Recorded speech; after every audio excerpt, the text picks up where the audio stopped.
Good evening. Good evening, everybody.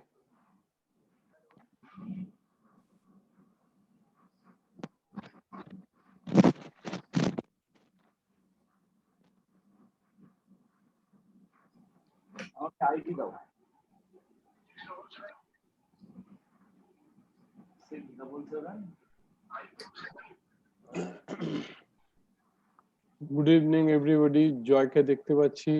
Krishnendu, জয় কৃষ্ণেন্দু, তোমার video on করো।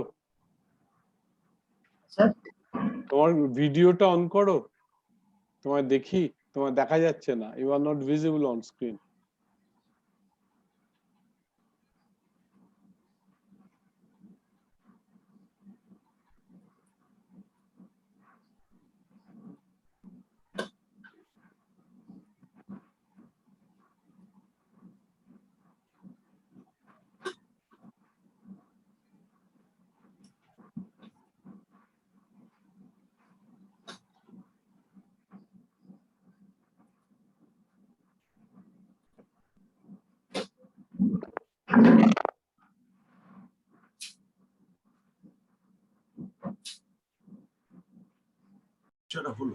না, কিছু নেই, রেড মার্ক কিছু নেই।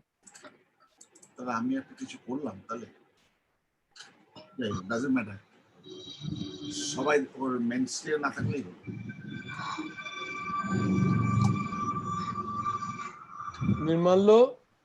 নির্মাল্য, স্যার। হ্যাঁ, একটা কথা আগে থেকেই বলে দিচ্ছি, শুধু আমাদের teachers and student and moderator ছাড়া সবাইকে ক্লাস স্টার্ট হয়ে গেলে মিউট করে দেবে। আচ্ছা, ঠিক আছে। There should not be any, কিন্তু মনে রেখো কোন টিচার, সব টিচার্স, সমস্ত student should be right sir. আমি স্যার ফার্স্টে তো সবাইকে মিউট করে তারপরে ওই চারজনকে, এই 5-6 জনকে স্যার আনমিউট করে দেবো। 5-6 জন কেন? 4 জন চার স্টুডেন্ট, 4 জন, টোটাল 8 জন। 8 জনকে তারপরে আনমিউট করে দেবো। আনমিউট করে দেবে। একদম একদম। আর যারা টিচার্স ইন দ্য অডিয়েন্স থাকবে, they will raise their hand then ask question. Yes, of course.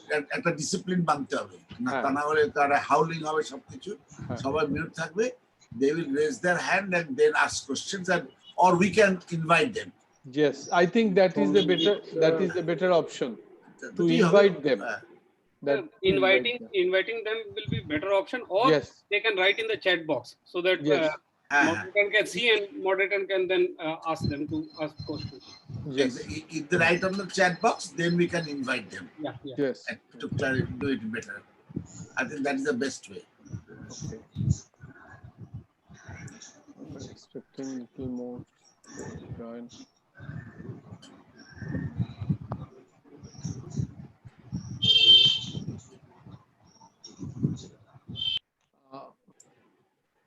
Virtually 2 minutes left.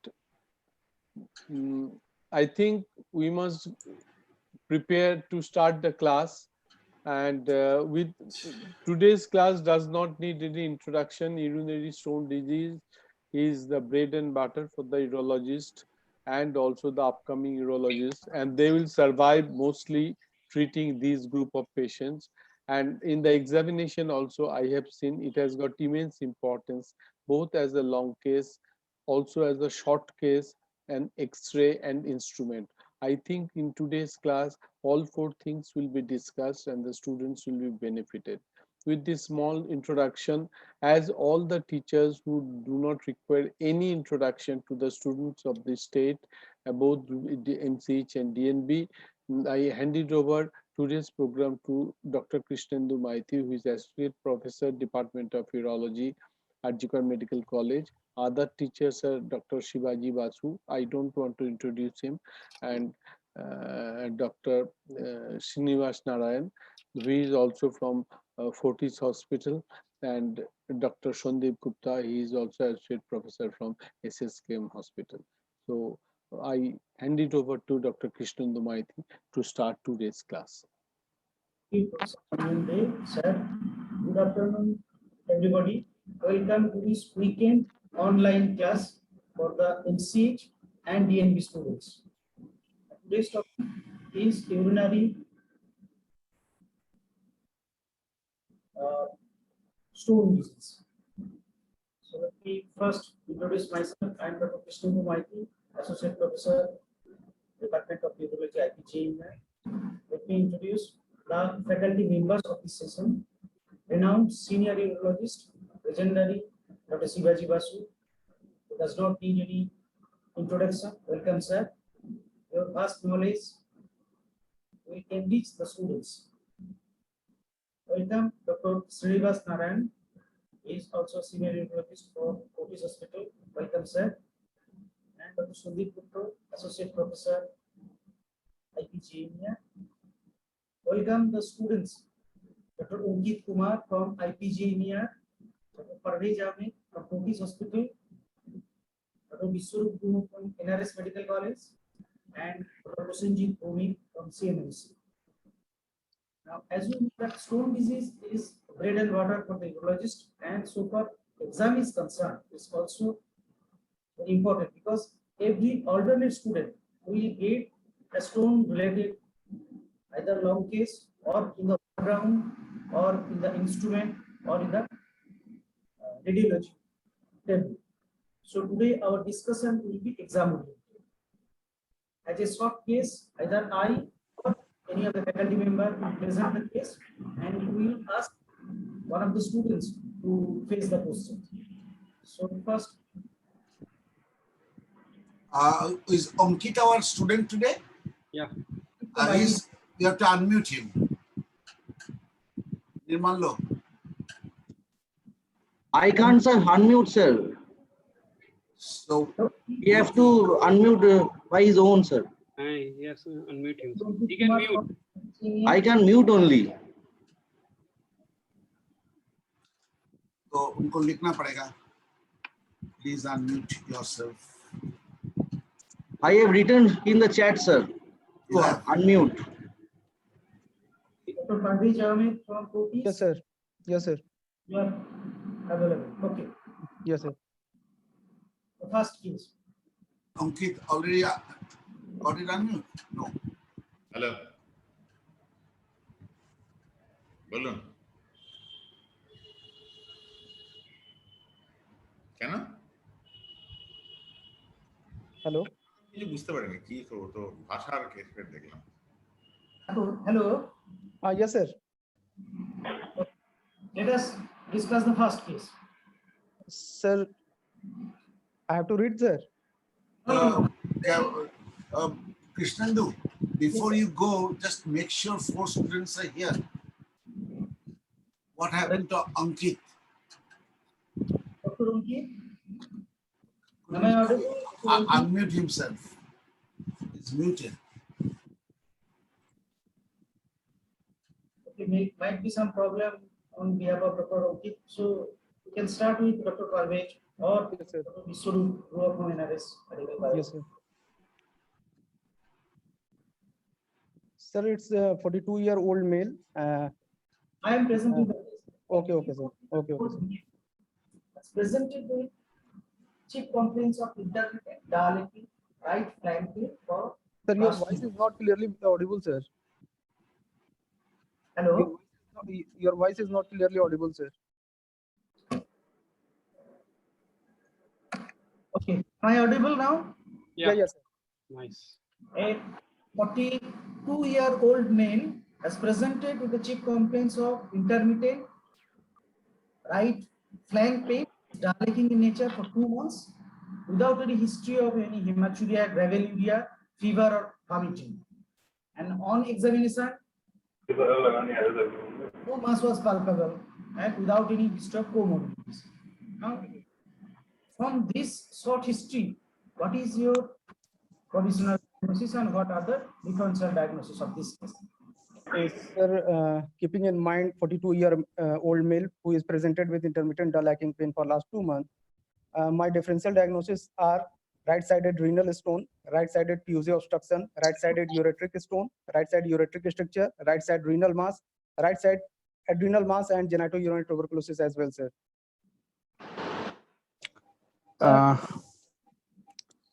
May I join in, Dr. Maiti? I'm sorry, I'm a bit late by 2-3 minutes. Okay, Dr. Gupta, continue. No, you please continue. I have just joined in, no problem. Who is the presenter of this case? Dr. Ahmed? Sir, Parvez Ahmed, sir. Okay, you're from which college, if I may ask you? Sir, I'm from Fortis Hospital, sir. Oh, you're from Fortis. And you are in second year or final year? Final year, sir. Okay. So, if I'm not mistaken, I would like to know the differential diagnosis in order of preference. Can you please reframe your differentials? Yes, sir. My first differential diagnosis will be right-sided renal stone, right-sided PUZ obstruction, right side ureteric stone, right side ureteric stricture, right side renal mass, right side large adrenal mass, and genitourinary tuberculosis as well, sir. Okay. Why you are putting stone as your first diagnosis? Sir, intermittent dull aching pain in 42-year-old male, and the patient did not have the history of hematuria. That's why I have taken that particular thing, sir. Okay. Anything, Dr. Srinivas? Would you like to ask him anything? Yes, he has already elaborated. Now, what next? What next? The history that has been presented to you. Yes, sir. What next? You have. Sir, I want to know the whole spectrum of the pain, meaning thereby what was the status of the pain, what was the mode of onset, what was the character of onset. Already it has been mentioned that the patient is having the dull aching pain. Apart from it, I also want to know whether the patient is having any history of datal crisis or not, whether the patient is having any history of fever. Already he has mentioned that the patient did not have the history of vomiting. Apart from it, I also want to know whether the patient is having any history of persistent hiccup, whether the patient is having any history of loss of appetite or body weight loss, sir. Dr. Ahmed, yes, can you please define what is flank? Sir, flank in the region that has been extended from 12th rib, 12th rib up to the, sir, iliac crest, sir. Are you sure? Dr. Ankit is here, I believe. Not able to unmute himself. And you can pass on to other. Dr. Ankit?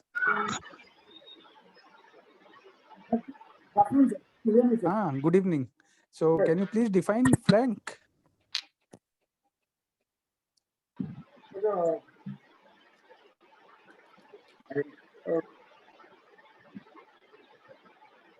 If you are not audible. Hello. Yes, please tell us.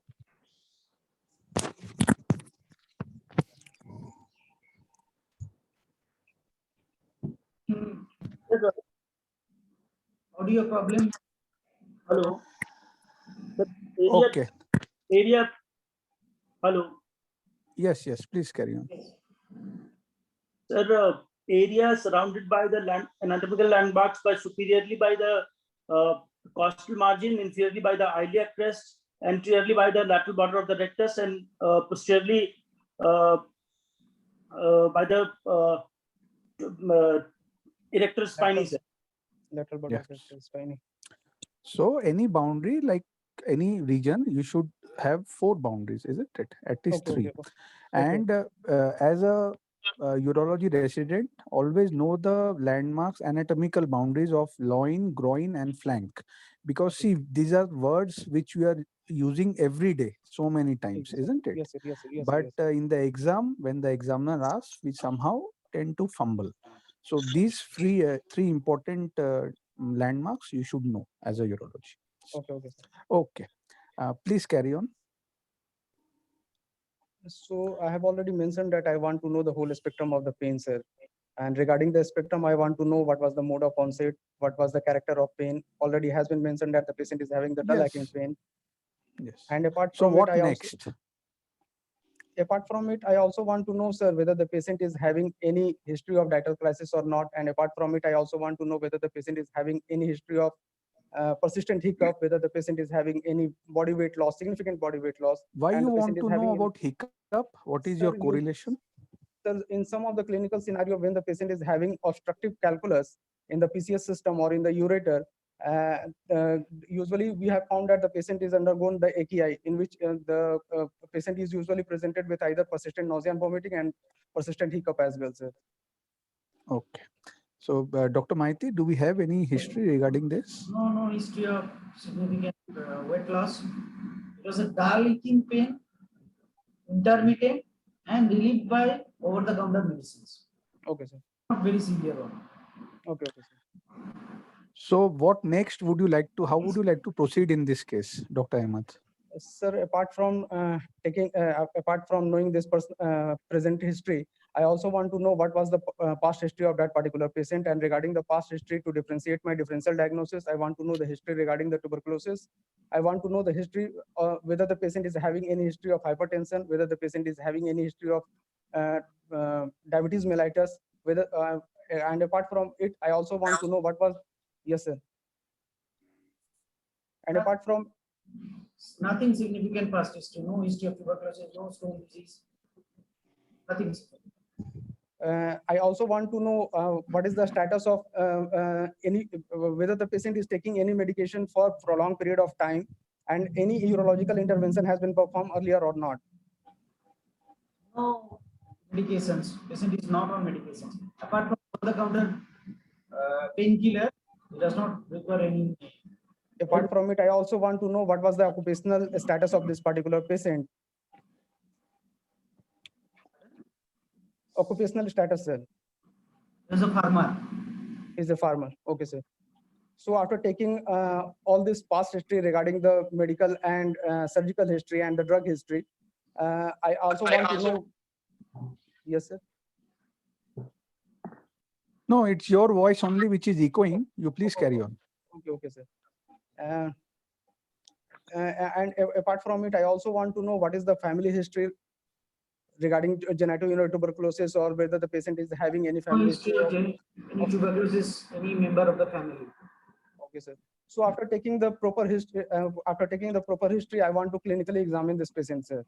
And as far as the examination is concerned, I want to examine the patient. First of all, hold on. Let him tell about examination.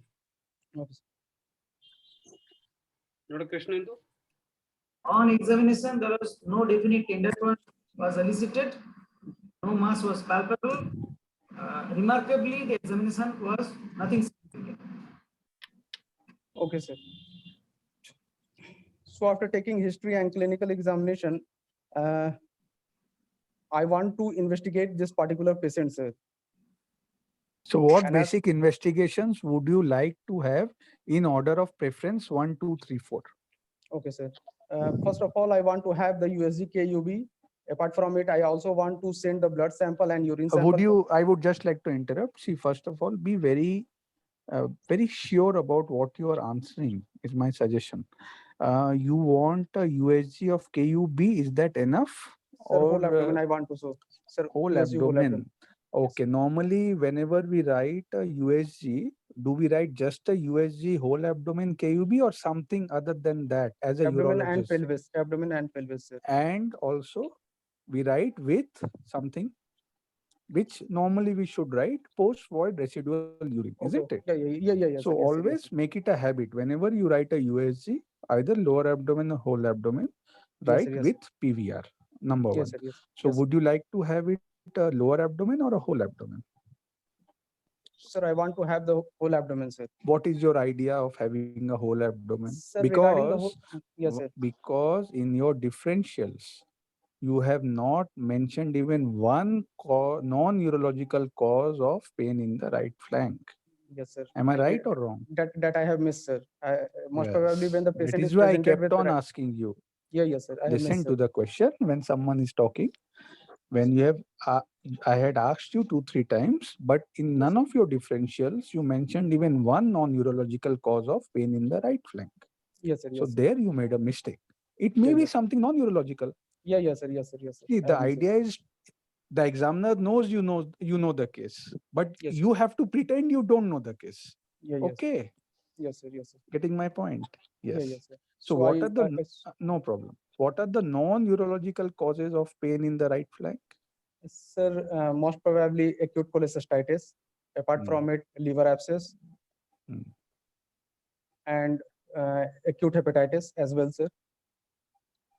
And if the patient is having any tumor in either in the transverse colon or in the ascending colon, sir. Missing the most common. Acute cholecystitis, sir. Thereafter? Thereafter, sir, acute hepatitis, and after that, liver abscess, sir.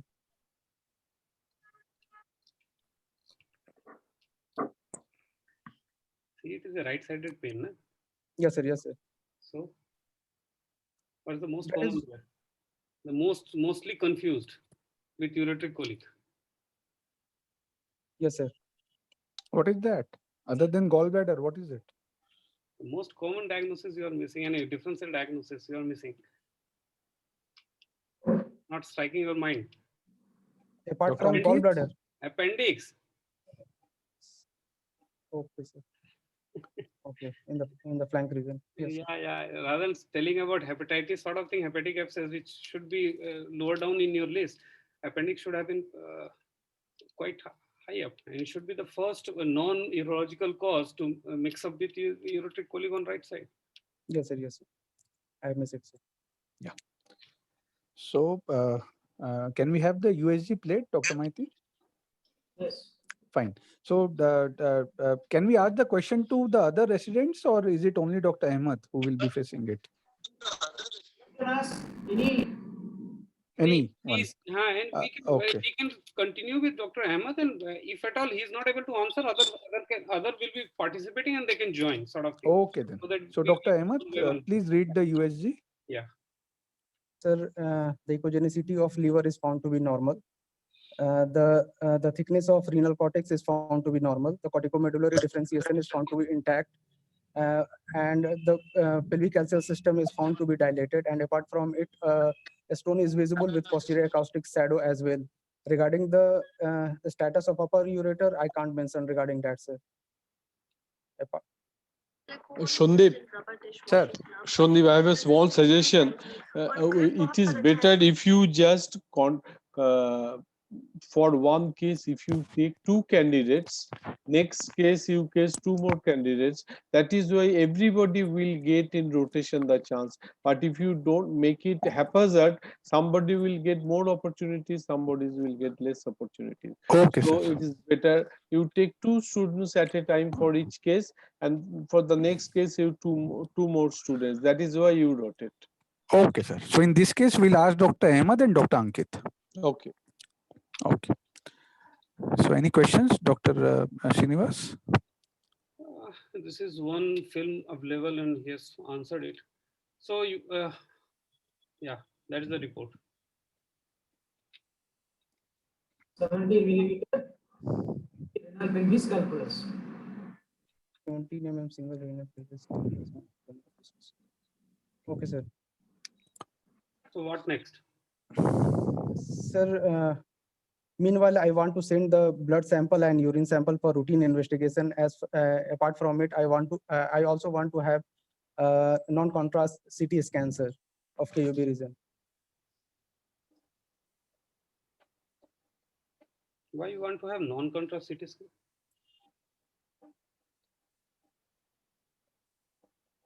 Sir, on the basis of ultrasonography, it has been clear that the patient is having a renal calculus that lie in the pelvis. So up till point, it is clear that most probably this patient may need some intervention who is presented with pain in the right flank. So so it is better to have the clear-cut idea regarding the pelvic calcium system when you are going to decide any treatment modality. Okay. Okay. And apart from, yes, sir.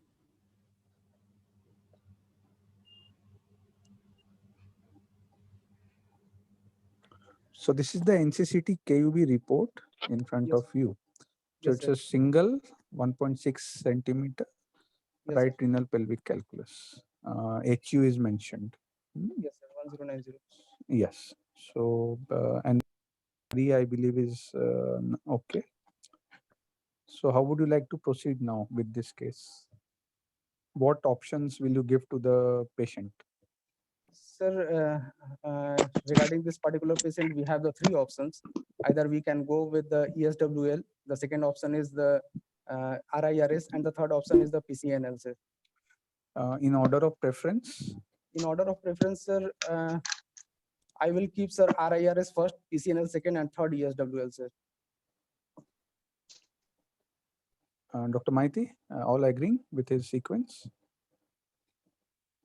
So you like to do RIRS? Yes, So, sir. Prerequisite. In which conditions, in other word, in which conditions you cannot go for RIRS? What are the contraindications?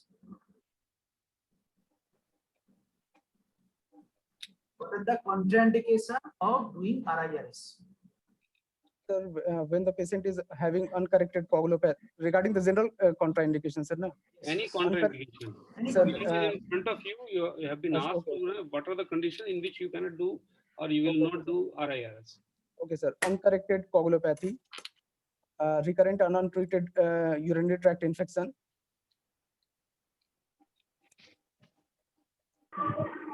Yes, sir. These are the two. Dr. Ankit? The prerequisites for RIRS is very clear, sir. The EUA guideline says less than No, 2 no, dear. We are asking what is the contraindication for RIRS? Contraindication. For RIRS internal surgery first is UTI, sir, presence of urinary tract infection. Second is if we can't like urethral stricture or any ureteric stricture if we are suspecting, or third if you are suspecting any urethral malignancy or any bladder malignancy, sir. Fourth, if you are suspecting that the stone burden is more than 2 centimeter or with the unfavorable calyx, in which we cannot completely we cannot complete the procedure, we cannot make the patient stone free. These are the few contraindication for RIRS. Contraindication for RIRS, sir. Dr. Ankit, you have enumerated the things rightly, but the last one doesn't fit into it. The size is not a criteria for this thing, contraindication. Size is a criteria whether you will be able to complete the procedure or not. That's another thing. It's not a contraindication. Contraindication, you rightly mentioned, there is an active infection, you are not able to access, there is a ureteric stricture, there is a malignancy, either upstairs, downstairs, wherever. But size is not a criteria. And accessibility is not a criteria for a contraindication. You will not plan the things right now. But burden, nowadays, the scope has increased from 2 centimeter to 3 centimeter, 4 centimeter sort of thing. That is not a contraindication. That is a relative thing which you will decide whether I will be able to complete it or not. That's not a right. What to do, like stented or without stented in a single step? Sir, most of the time it has been seen that the approximate. You have to answer question directly. Yeah. Sir, as a beginner, I would like to go for first. I would go for the rigid ureteroscopy. If I can insert 7.5 French ureteroscope, I would be sure that approximately 9.5 French, 11.5 French excess sheath would be inserted, or if 8 or 9.8 French ureteroscope, rigid ureteroscope can be inserted, I can be sure that 12 or 14 French excess sheath can be inserted. Most of the time, approximately 80 to 90%, I'll be able to do that without even ureteric dilatation, sir. But if I'll not be able to do at one go, sir, I would do the DJ stenting and wait for at least 1 to 2 weeks, sir, for ureteral dilatation. Then I will proceed with the RIRS, sir.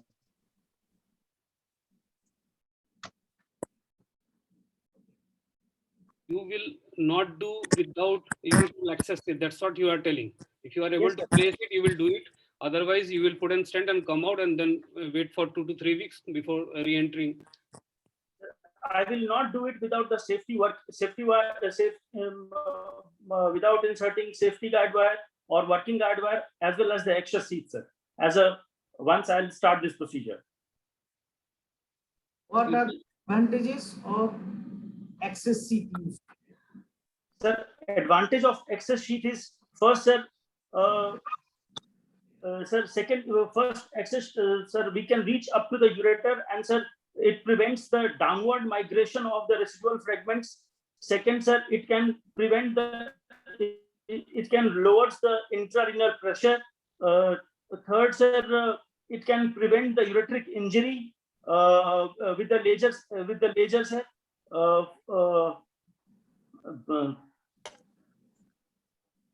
And sir, fourth, the easy accessibility in passing the flexi for the access sheet, sir. Ankit, Dr. Ankit, how come the ureteral access sheet prevents the injury from laser?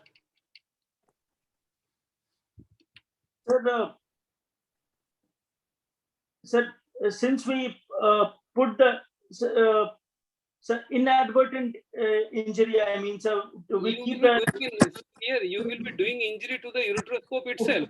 Scope itself. You want me? That is not an indication for putting ureteral access sheet. Ureteral access sheet, you rightly said, first and foremost to decrease the intrarenal pressure so that the pylovenous and pylolymphatic backflow are less. Second, to save the ureteroscope itself. Second thing. Yes. Third thing which you tell me, ureteric injury. Ureteric injury is more with ureteral access sheet than without ureteral access sheet. It is the other way around. If you are putting an ureteral access sheath, you will have to degestent the patient. That's how the system goes, because there is an injury sort of thing. That is the reason why people are now divided doing with or without ureteral access sheath.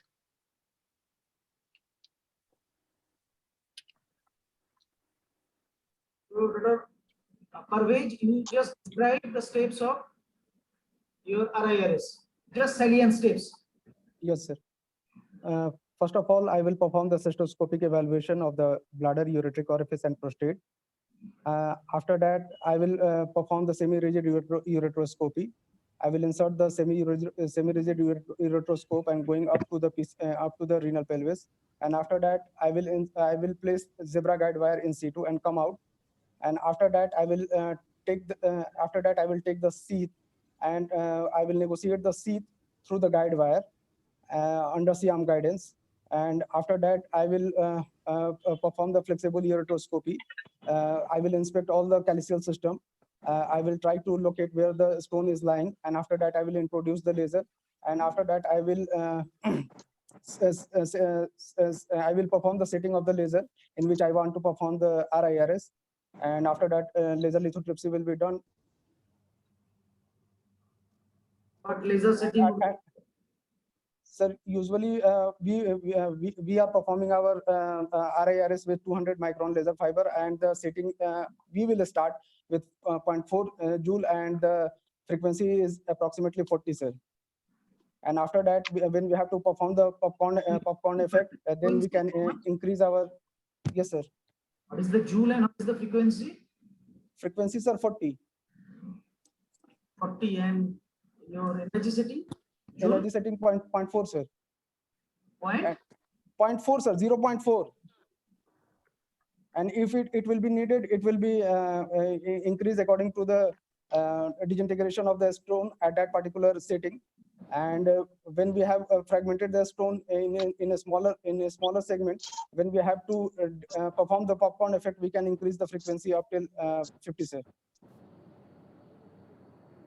What are the method of stone breakage by use of laser? One is popcorn. Yes, sir. The first one is the painting method, in which we have to keep the ureteroscope just away from the stone, and we have to keep the laser fiber over the stone, and we have to just break the stone as we are performing in brushing or painting method. The second method is the popcorning effect, sir. What is that? Popcorn, in which when we have fragmented the stone in multiple fragments, and when we have to disintegrate into minute fragment less than 2 mm, in that clinical scenario, we have to increase the setting of the laser. We can increase the energy up till 0.5 or 0.6, and we can increase the frequency up till 50, sir. So it can be fragmented in as minimal as possible, sir.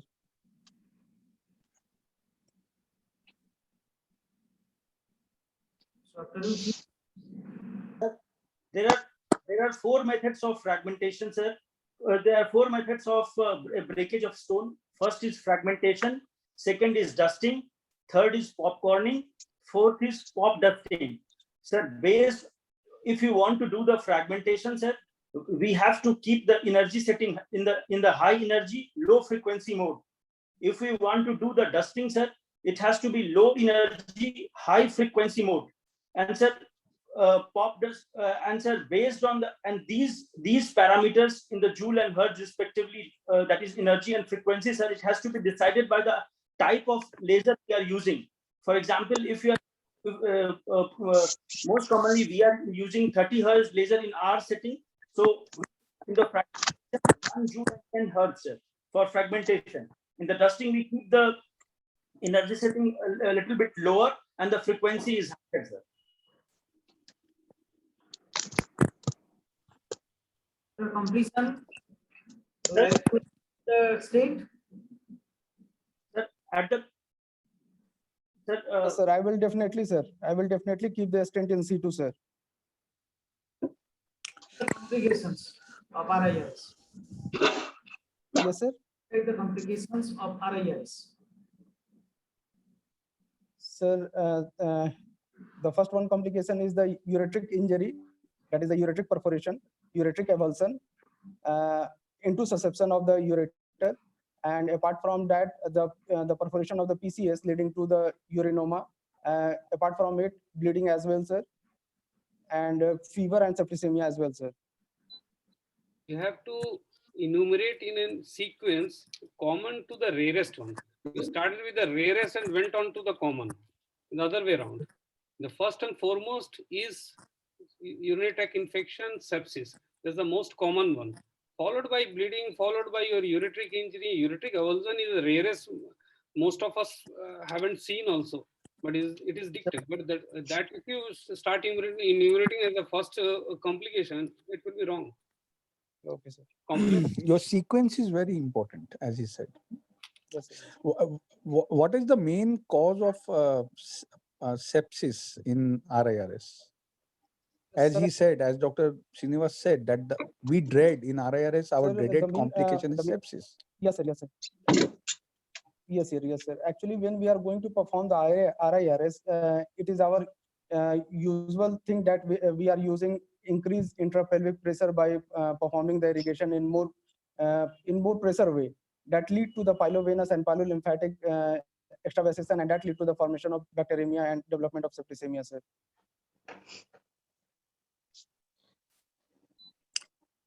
And would you always go for pre-RIRS stenting, or how would you prefer?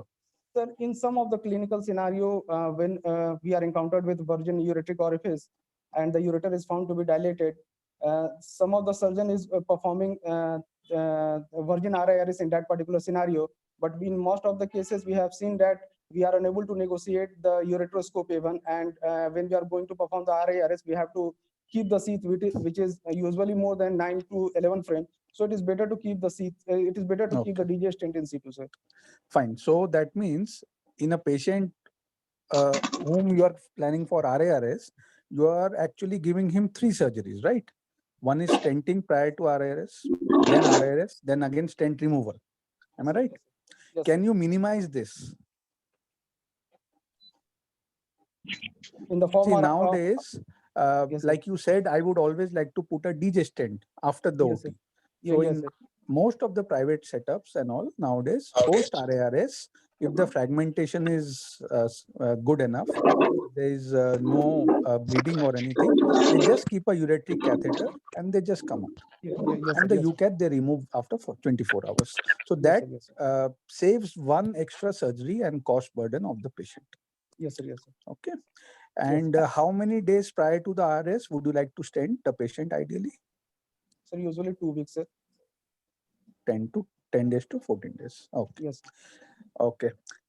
What is your knowledge about disposable ureteroscopes which are now in the market?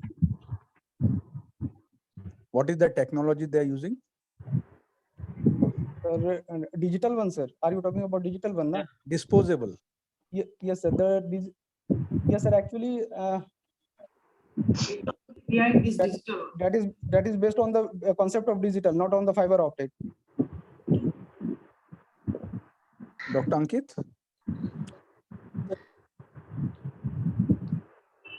So usually the digital one is considered to be the disposable one, and no.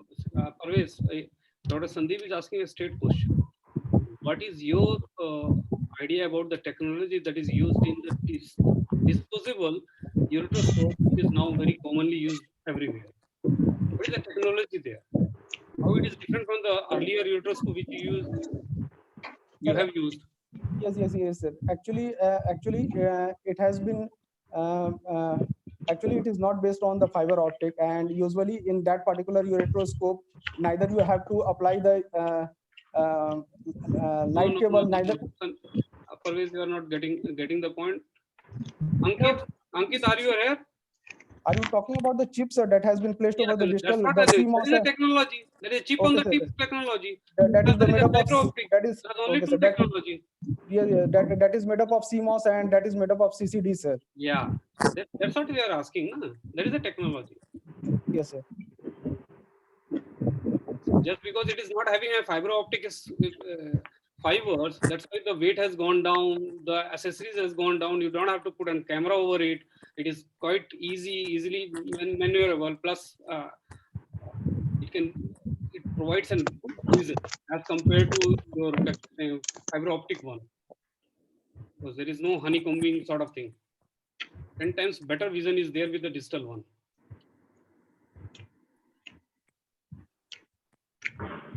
Suppose during ureteroscopy you find that there is suspicions of the urinary avulsion. What will you do? Sir, in that clinical scenario, the most definitive method is to just keep the digestant and come. Yes, sir. While using the access seat, you can see that a mucosa with a tube. That means a suspected ureter has been avulsed. What will you do in that case? Sir, in that clinical scenario, you need not to perform the definitive procedure, and you have to just keep the PCN and come out, sir. And after, yes, sir. And then and the definitive treatment you have to perform after 1 to 2 weeks when the septicemic episode has been subsided. And in that particular scenario, you have multiple options depending upon the ureteric avulsion. Either you can perform the renal autotransplantation, or if the a major segment of ureter has been avulsed in that clinical scenario, you can also perform the you can also perform the intestinal conduit. Intestinal Parvez. Again, the same thing which even Dr. Sandeep Gupta I have been repeating. Your preference and sequencing is always other way around. Common to least common. The most common is to start with, if there is an ureteric avulsion, it's good to put an PCN and come out and then plan for a reconstructive surgery since the thing has happened. The reconstructive surgery start with the ureteral matching. What is the length that has lost? We start from the Bovary flap. We do not start from the renal autotransplantation. That is the last resort. Okay, sir. Depending on where it is, whether it is lower, is upper sort of thing, then you can start with a sausage, Bovary flap, and you think of all those things. Okay, sir. What most common you should utter first. Otherwise, the examiner will ask, have you seen in your lifetime? Yeah. Okay, sir. So depending upon the length of the ureter that has, length of the ureter that has been avulsed, we have to decide what we have to done. And if the distal ureter has been avulsed out, and if we have a proper segment of ureter in that clinical scenario, we can perform the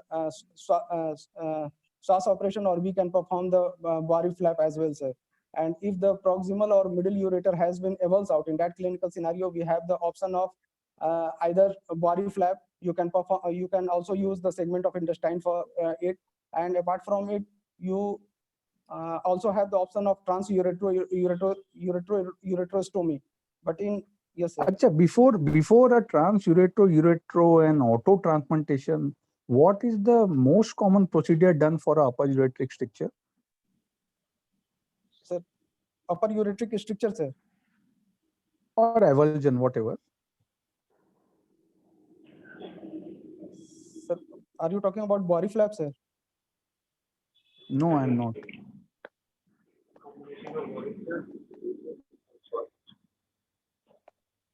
Okay, anytime. What is ureterocalicostomy? Okay, sir. Sir, in some of the clinical scenario, especially I have seen that when a patient is having recurrent POG obstruction and the patient is having intrarenal and scarred renal pelvis, in that clinical scenario, we have the option that we can perform the dilated lower calyx and we can anastomose the lower calyx with the ureter that has been we have, sir. Okay. See, Dr. Parvez, I'll just tell my observation. You are very good in theory. You have answered most of the questions, but you have to understand that this is something like a practical exam which we are conducting.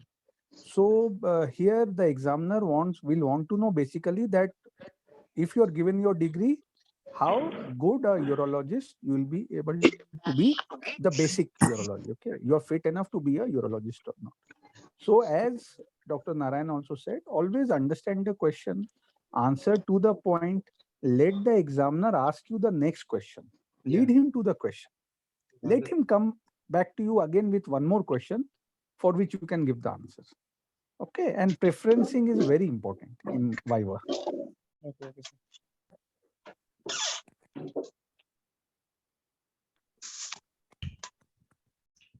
Suppose this patient wants to know from you that, sir, I have come across that something, this shockwave can be used for renal stone. Whether will this shockwave be helpful in my case? What will be your answer? Sir, pardon, sir. You are not audible, sir. This question should be routed to Dr. Ankit first. Yes, Dr. Ankit. Dr. Ankit, tell us. Yes, sir. For this 1.6 centimeters. Sir, I got your point, sir. Yeah. This 42-year-old male with 1.7 centimeter pelvic calculus symptomatic patient with Hounsfield unit of 1080, sir. Sir, in this patient, we would not offer the ESWL, sir, because the chances of breaking up the stone is very less since the Hounsfield unit is more than 950. So the prerequisites for ESWL, sir, we can divide based on the location of the stone, whether it is a lower calycial stone or a non-lower calycial. This is pelvic stone. See, we are questioning you directly. This patient. In this patient, sir, we not offer him the ESWL, sir. The chances of breaking up the stone is very less, sir, since the Hounsfield unit is more than 950 Hounsfield units, sir. It is 1080. The chances of stone breaking is less, sir.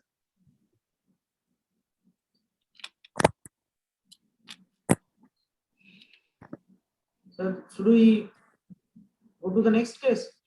Yeah. Yes, sir. Who will be the presenters, Dr. Maiti, for the next case? Krishnendu, at this moment, you can request any of the senior teachers if they want to ask or add up some points. They can raise their hand and put their question. You can ask, invite them. Any Yeah, questions, yeah. sir? They will put up on chat box so that we can ask them. And none has. Meanwhile, we should go to the second case, sir. Yes, second case. Dr. Maiti, who will be the presenters? Probably second case will be Dr. Kusanjit Bhumik from CNMC. No. Who will be the presenter? He's asking. No, I mean, yeah. Who will be the the residents who will be facing the resident? Yeah. So Dr. Bhomik and Dr. Vishwarup Guho from NRS. Okay. So Dr. Guho? Yes, sir. Are you there? Yes, sir. Okay. You're in which year, Dr. Guho?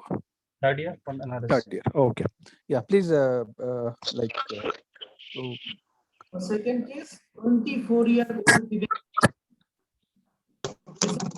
dyspepsia and underwent ultrasonography. On ultrasonography, incidentally diagnosed with a renal stone on ultrasonography. There's no history of any flank pain, hematuria, fever, vomiting, nothing. Only patient has dyspepsia for which See underwent ultrasonography examination. Place the source on the left side, 25 millimeter single renal calculus involving the upper body. And his creatinine is 0.8 milligram per deciliter. How do you like to proceed in this case? Yes. Dr. Sundar, please. Since keep aside the diagnosis which is already been given to you. yes, sir. Just tell us your differentials for a 25-year-old female patient, and maybe chalo I'll give you a scenario with on and off flank pain with on and off gross hematuria. Just tell your differentials. You forget that the stone has been diagnosed. Yes, sir. Symptomatic left-sided flank pain with hematuria. My first diagnosis will be renal mass. That is most probably a malignant renal mass. My second diagnosis will be renal stone or a ureteric stone, upper tract stone. Please take care of the age of the patient, the sex of the patient.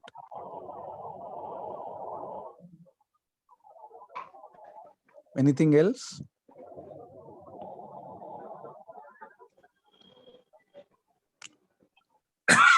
So your only two diagnoses will be either a SOL or a stone, right? Dr. Guo? Are you there?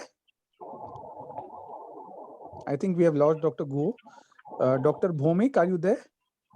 Sir, I'm there. Yeah, can you please tell your differentials of the scenario I gave you just now?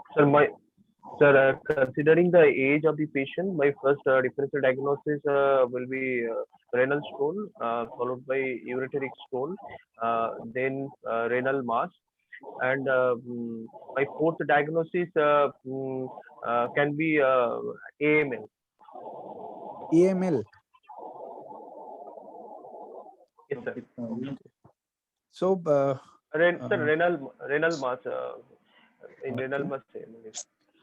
Okay. Sorry, sir. My power was lost. I lost my no power. problem. So none of you have mentioned one diagnosis which I was waiting to hear. Dr. Srinivas? See, Dr. Guho, you started with a malignant renal mass as a differential diagnosis.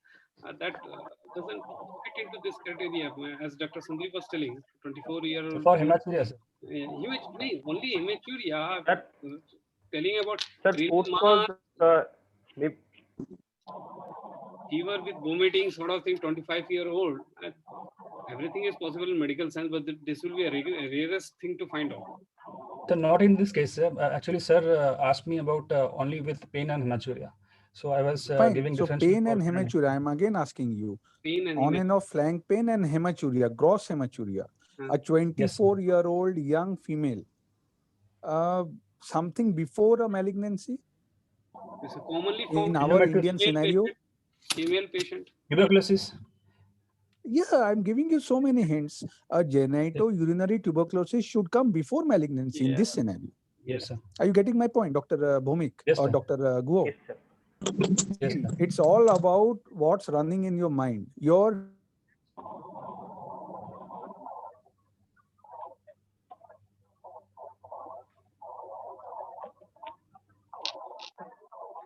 The thought process should signify our case spectrum sort of thing. And if tuberculosis per se is quite common in population, to find in tuberculosis with flank pain and hematuria is quite common. The stone obviously is always a differential diagnosis. Then you have other non-urological causes of left-sided pain, which you can tell. Even in female, some gynecological issue can create flank pain and hematuria. Yes, sir. Okay. So we are repeating the same thing. Think and prioritize and then answer. Okay. Fine. And the surprising thing was none of you even mentioned GUTB as your last differentials. Okay. Both of you. So that means you never thought of GUTB at all. So here the examiner will object. Okay. Am I clear? Yes, sir. Yes, sir. Okay. Okay. Anyway, so as Dr. Maiti has already given you the diagnosis, so it's a left renal calculus, upper polar, 2.5 centimeter solitary stone. So creat level is also already been shown to you in this slide. So anything else you would like to know in investigations, or anything So I would else like to know about the patient's history you would like to know? I would like to know if the patient had any previous history of stone. No Very good. previous Any history. previous, No any previous previous. history of stone. No Yes, previous sir. history of stone. What else? A young female, I would like to rule out pregnancy before I proceed any further with all the other investigations.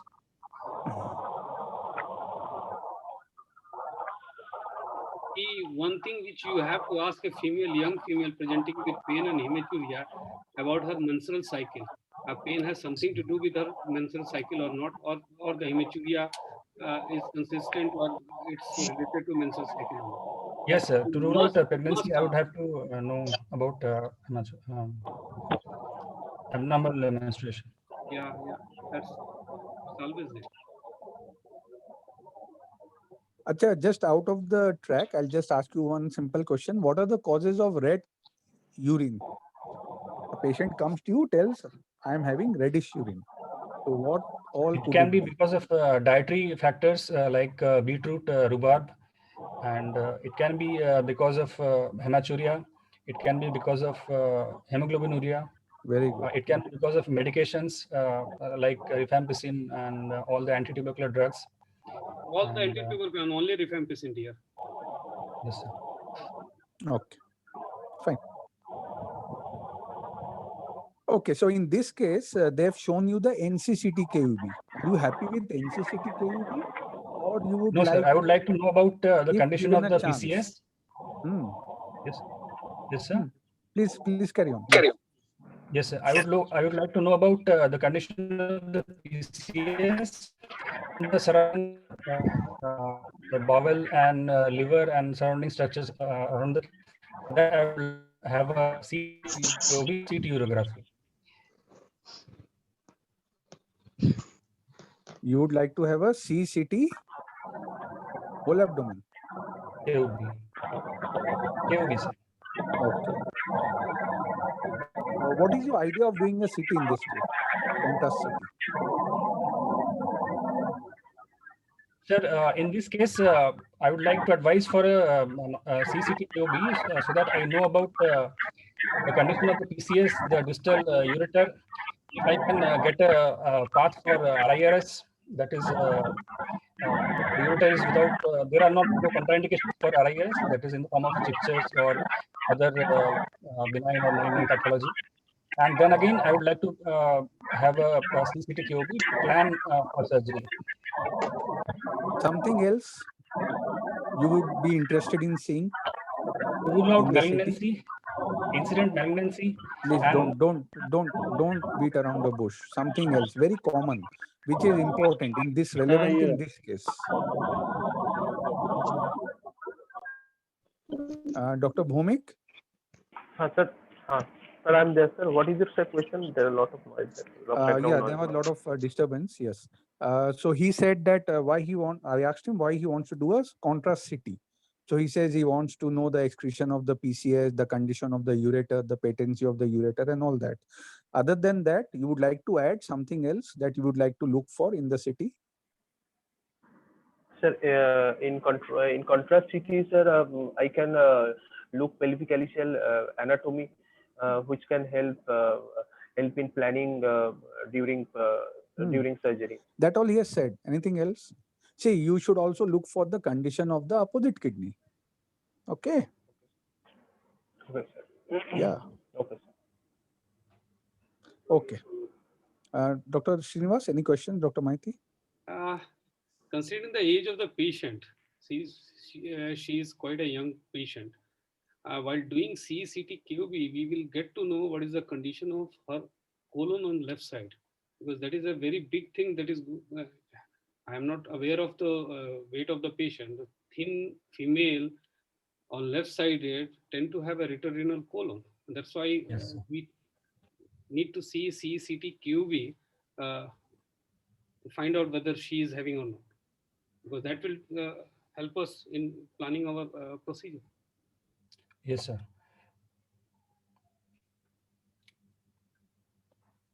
Correct. So what next? I mean, anything else in investigations you would like to ask? Preoperatively, I would like to rule out any UTI. For that, I will advise urine culture. And then again, I will like to know about her coagulation status. And for that, if she has any history of previous bleeding diathesis, I will go for a PTINR. Okay. So routinely you won't go for a coagulation profile? No, sir. Well, I think you should go for a coagulation profile in all endourological cases. Okay, so what would you like to advise the patient? What are your treatment options in order of preference in this case? My first preference will be RIRS, retrograde intestinal surgery. My second option for the patient will be a PCNL. And I would not advise the patient for an ESWL. If she wants, after considering the stone-free rate and the complications, she may, but I will not advise her to go for ESWL. Dr. Bhaumik, what will be your preference? And my first preference will be PCNL followed by RIRS because in RIRS That's fine. That's fine. That's fine. Let us come to Dr. Guho.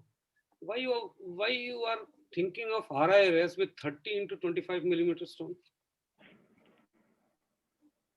Yeah, I didn't see the size, sir. Actually, previously I think it was you a didn't see smaller the size. That is the. In the previous reports, sir, it was you something else. go back, see the CCT. It's in front of you, dear. No, sir. In the previous report, I think the size was different. Yeah, size the was film is there, no? You can make up. Even if See, the size Dr. is given, how you are going to make it out? At 2.5 centimeter actually. I didn't see that it was. So, Dr. Guho, you should have asked us the size. Without knowing the size, how can you even tell RIRS as the first option other than and not PCNL? So the examiner will catch you there. Even if this is the film that has been shown to you and size is not mentioned, you can make out the size. Correct. How you can make it the size? The length of the vertebra length is around 2.5 centimeters. So if we compare it with the vertebra, 5 to it is 2.75. coming Yeah. around 2.5 centimeters. You can see it. It's crossing that. Yes, sir. Yeah. So, that's what we were telling to Dr. Parvez also and telling to you. You should tell the option in a very rational manner. You should not jump to a RIRS with a 30 minute examiner is not going to spare you. Okay. So you have known the size. Now you will try to change your preference. Dr. Guho, Yes, sir. so your first preference will be? Then, it will be PCNL. Okay. And we are not second, able to see you, Dr. Guho. I mean, is your video off or something? No, sir, I don't have power, sir. We have lost power here. Okay, fine. Okay. So PCNL it is, right? Okay. So then first of all, now we'll discuss a bit about PCNL. Tell us what preparations you would like to first do before subjecting a patient to PCNL. I would like to rule out any active infection. For that, I will have to do urine culture and urine analysis. I will then again, as you mentioned, sir, I will go for a PTINR to rule out any bleeding diathesis. And again, since she's a female patient, I would like to rule out pregnancy because that is one of the contraindications of doing PCNL. If the female is unmarried? No, then we don't go for. At least in our scenario, we don't go for a pregnancy test. Okay. Anything else? Would you like to exclude a retrorenal colon? Yes, sir. For that, CT will help. And then again, I would like to know her BMI, body weight. If she's, as sir mentioned, if she's thin, And then there are more chances of having a retrorenal colon, or if she has undergone any previous abdominal surgery, then again she will have more chances of having a retrorenal colon. And more importantly, suppose a patient has underwent a previous renal surgery of the same side. Yes, sir. And in this scenario, where it's such a big upper calyceal stone, what difficulty can you anticipate? Suppose she has underwent a pyelolithotomy, okay? Yes, sir. Some years back. And now the patient has come to you with this setting. Yes. So what will come in your mind before you plan for surgery? I may face this difficulty. If she has undergone previous pyelolithotomy, there will be some additions around the kidney, so movement of the kidney will be hampered, but that is a benefit in case of PCNL, sir, because it will be kidney will be lower down and upper calyceal approach will be easier. But during a puncture, you may have some difficulty. Yes, sir. Dilatation would be difficult because of perirenal adhesion, perirenal fibrosis, and for that we will have something else. Sir, apart from dilatation, her pelvic calyceal anatomy may get distorted. Okay. Dr. Srinivas, would you like to add? Just telling, if she has undergone, and suppose as Dr. Sandeep was telling, pyelolithotomy, the movement of kidney is restricted. And this restricted movement will hamper if you are planning for an upper calyceal puncture. The kidney is not going to come down. If you are planning for an Valsalva's maneuver, as we do, just to avoid an supracostal puncture, the kidney will not come down. Had it been a lower calyceal puncture, it would have been very easy sort of thing. For upper calyceal, it will create trouble apart from a difficult dilatation. Okay, Dr. Guo, are you getting the point? Why we ask this question? If you say that it will benefit me, then it won't be accepted. See, you will be planning upper calyceal puncture. And in this case, what are the main disadvantages of fear of upper calyceal puncture, especially in this case? Because the kidney is fixed, there are more chances of injuring the pleura and the lungs. Yes. Okay. So if it would have been a virgin kidney, you would have had a better chance of bringing the kidney down during the Valsalva. Okay. And you may avoid a supracostal puncture. Okay. Anyway. So now how do you plan PCNL? How do you do a PCNL? Tell us the first step of PCNL, please. First step of PCNL regarding anesthesia, I will refer the patient under general anesthesia if she has not any other contraindications, because it is also done in spinal anesthesia, but in case of spinal anesthesia, control over the movement of the kidney is difficult. We will have to depend upon the patient's breath holding, and then again a spinal has to be high spinal in case of upper calyceal stone. And then also third point is in case of spinal anesthesia, if there is a vasovagal attack, then in case the kidney is dilated because of irrigation, there may be a vasovagal attack and we will not have much to do in that case. What is the first step of PCNL? So regarding operative procedure, sir. Yes, sir. We are now in operative. Yeah. All right, sir. So first is position, sir. Should I go for position? How do you do PCNL? Just elaborate. How do you do? So we can do a PCNL either in supine or prone position. Which you do. And first we have to. Which is your method? We at our center. Yes, sir. We at our center do prone position. Okay. And tell us that. Yeah, for that I'll have to first take the patient in lithotomy position, and then put a ureteric catheter over a guide wire. On the side I'm going to operate, and then make the patient prone. And okay, the now prone I'll just position is, interrupt you 1 minute. I'll just interrupt you shortly. Suppose your yes, sir. UCAT doesn't go beyond the lower ureter. What will you do? Yes.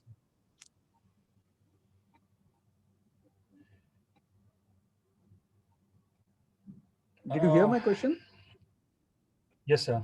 Okay, so your boss has told you do a UCAT. I'll come for the PCNL. You attempted a UCAT. It negotiated into the VUJ, but not going beyond the lower ureter. What will you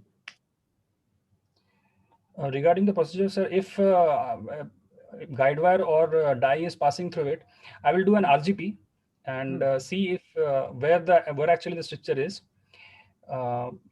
So it will be two. If in case RGP shows a stricture, then it will be two diseases that has to be managed. And if a dye is going up, I will manage the PCNL, the stone first, and then in another setting go for a stricture repair or whatever is required for So the if your obstacle. contrast is going above the lower ureter, but your ureteric catheter is not going beyond that, you will proceed with the PCNL, with the UCAT at the VUJ. Am I right? What you mean to say?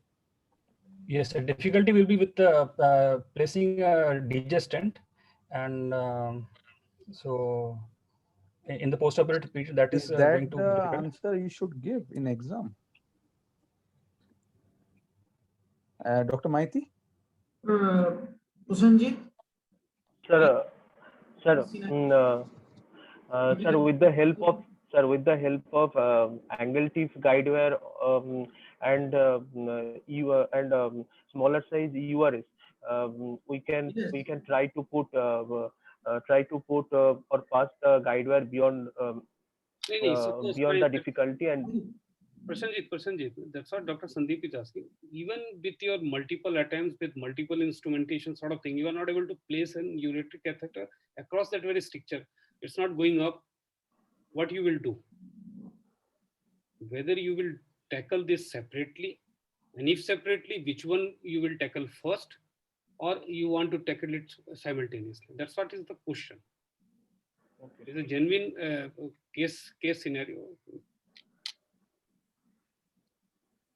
Whether you do the ureteric stricture first or stone first, kidney stone first. sir,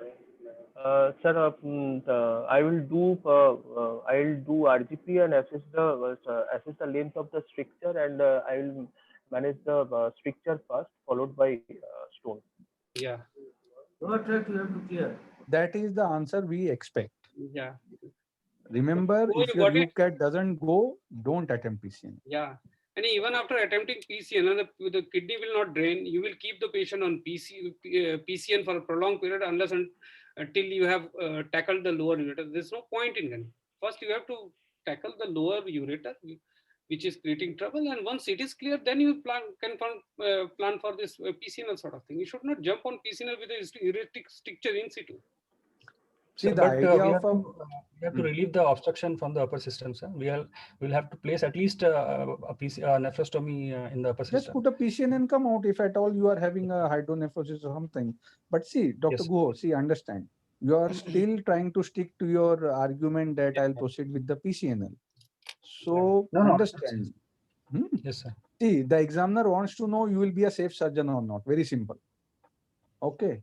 If you answer this way, then we are here to clear your doubts. Okay. So that is the only the whole idea of this online thing is that only to just clear your concepts. That's all. Okay. So deal with the stricture. Simple. Okay. Okay. So suppose everything is okay. You have passed your UCAT up to the. Ideally, where should you keep the UCAT tip? The proximal end? Just beyond the puja. Very good. Okay. So next, how to proceed? So we have put the UCAT and then we position the patient in the prone position. After proper painting and draping, we have to we can do puncture by two methods. Okay, before puncture, I would like to just spend 1 minute on positioning, because patient positioning is very important in PCNL, right? So what are the points you should take care of while positioning the patient from a lithotomy to a prone position? Yes, first we'll have to take the limbs. We have to keep the limbs near the body so that no inadvertent movement or abduction happens on the limbs. And then we have to prone the patient with paddings positions. For that, for proper pressure padding, we have to use a ring below the head, so that the face and the cheekbones, the nose are not compressed. We have to basically place the patient in swimmer's position, that is modified swimmer's position, and for that we have to keep the face towards one side and one arm above the head in a swimmer's position. The opposite side hand has to go to the side, and then we have to keep sandbags beneath the at the level of nipple beneath the chest, and one sandbag at the pelvis, so that the abdomen is free to move during the PCNL procedure. We have to keep a ring at the knee to prevent pressure compression at the knee, and we have to keep sandbags at the ankle and the dorsum of the foot. Very good. That's the way we expect you to answer. Very good. Okay. Next.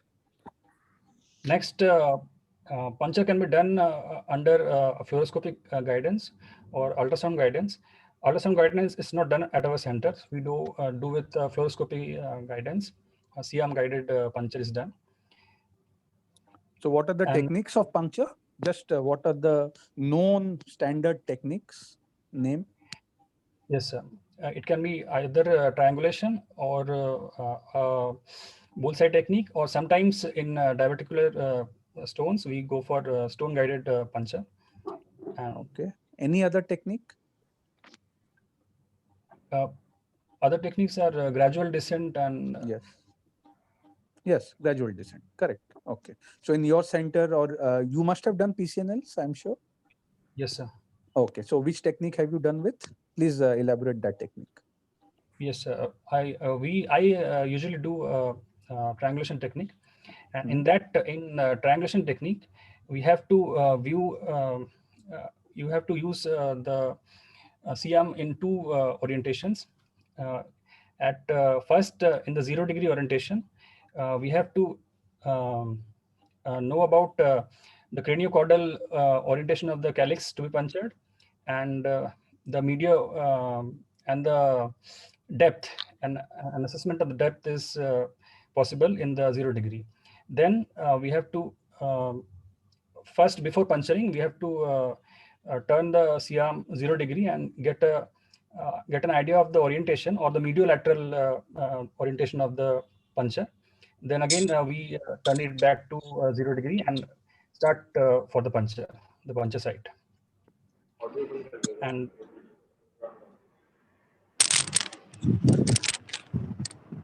keeping the CM at 0 degree for puncture, and we have already known the mediolateral orientation with 30 degree view, and in the 0 degree view, we have to keep our craniocaudal orientation and the depth.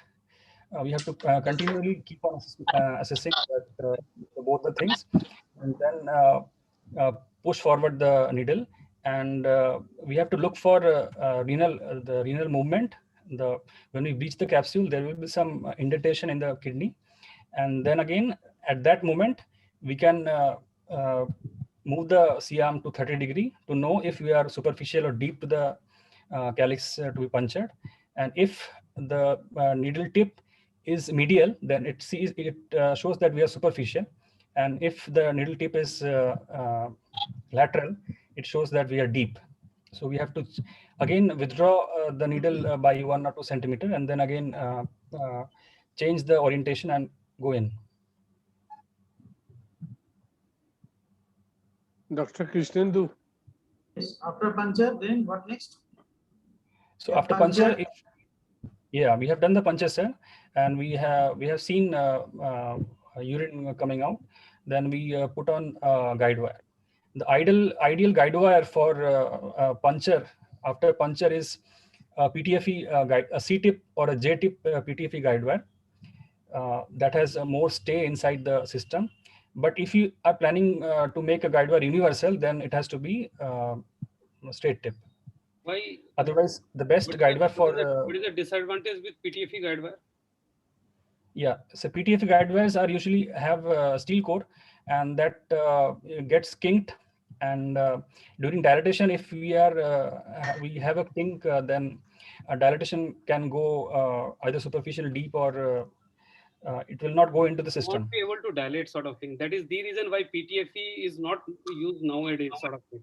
Either if you want a simple Teramo will do, or if you want a stiffer one, you can use a zebra guide wire. Yeah. Yes, sir. PTFE tend to kink. If there is some untoward pressure, it tend to kink. And one stone. Then it will create trouble for the entire procedure itself, because then you are left with no other choice but to pull it out. And if you are not having a good amount of guide wire into the PCS, you will end up losing your track. Yes, so sir. PTFE is not a good wire for dilatation, sort of thing. It used to be. You have put the guide wire. What next? Yes, sir. After we have put the guide wire, we have to first give a. We have to, while the puncture needle is inside, we have to dilate the incision. We have to incise the opening bit so that facial dilators can be put in. Then we have to use facial dilators to dilate the fascia. And after that, we at our center put a guide rod. And over the guide rod, I would like to use alkane dilators, gradual coaxial steel alkane dilators. And depending upon the calycial size, the PCS size, we can go for, in this case, I would like to go for either 26 or even 30 French dilatation. After I have dilated and I have put the Amplat's sheath inside, I will like to prepare my nephroscope, and then at our center we use a 18.5 French nephroscope, periscopic view nephroscope from Karl Storz, and then I will go for visualizing the entire calycial system and to look for the stone. Once the stone is identified, I would like to, at our center, we have both the lithotrites, that is, we have both laser and pneumatic, that is ballistic lithotrite. So in this stone, of this size, I will go for, what my experience says, I will go for a ballistic lithotrite. So. Stone breakage, suddenly you can see that there is profuse bleeding, cannot see anything. What will you do? If there is a profuse bleeding, sir, and I cannot see anything, then I will have to stop the procedure then and there. I won't go for any blind procedures endourologically, because that is that will lead to disaster. I will keep a PCN and then come out and see if the bleeding, and clamp the PCN and see if bleeding is coming out from the site of puncture. If it is still after, yes, sir. Excuse me, sir. No, so there's an added voice that's going to go on. See, many. Dr. Bishwarup, yes, sir. You are seeing this X-ray film, the CT coronal section you are seeing. Yes, sir. Once you are placing your nephrostomy, this access sheath, what is the difficulty you are going to face?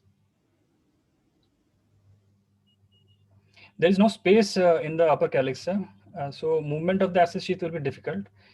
And again, the view of the stone and the pneumatic lithotripter will be difficult. So I may have to break the stone without seeing the lithotrite. So that is one problem. There is that is the reason why once you are dilating sort of thing, in this condition, you will tend to have some sort of bleeding because your PCL. excess sheath won't enter the PCS. Unless until it enters Yes, the sir. PCS and puts a tampon and around it in the access path, it will cause bleeding sort of Yes. thing. So here you have to quickly get into the PCS by breaking the stone as quickly as possible. And thereafter, once your sheath is inside, then you can manipulate the way you want. Yes, sir. And here, while puncturing also, you will end up doing a stone puncture because the pelvic calyceal system is not going to be opacified because it is already, the entire upper calyx is filled with stone. Yeah. Yes, Even sir. the parking of guide wire will be very difficult. Yes, sir. So you have done PCNL completely, complete stone clearance. So do you like to go for stenting or not?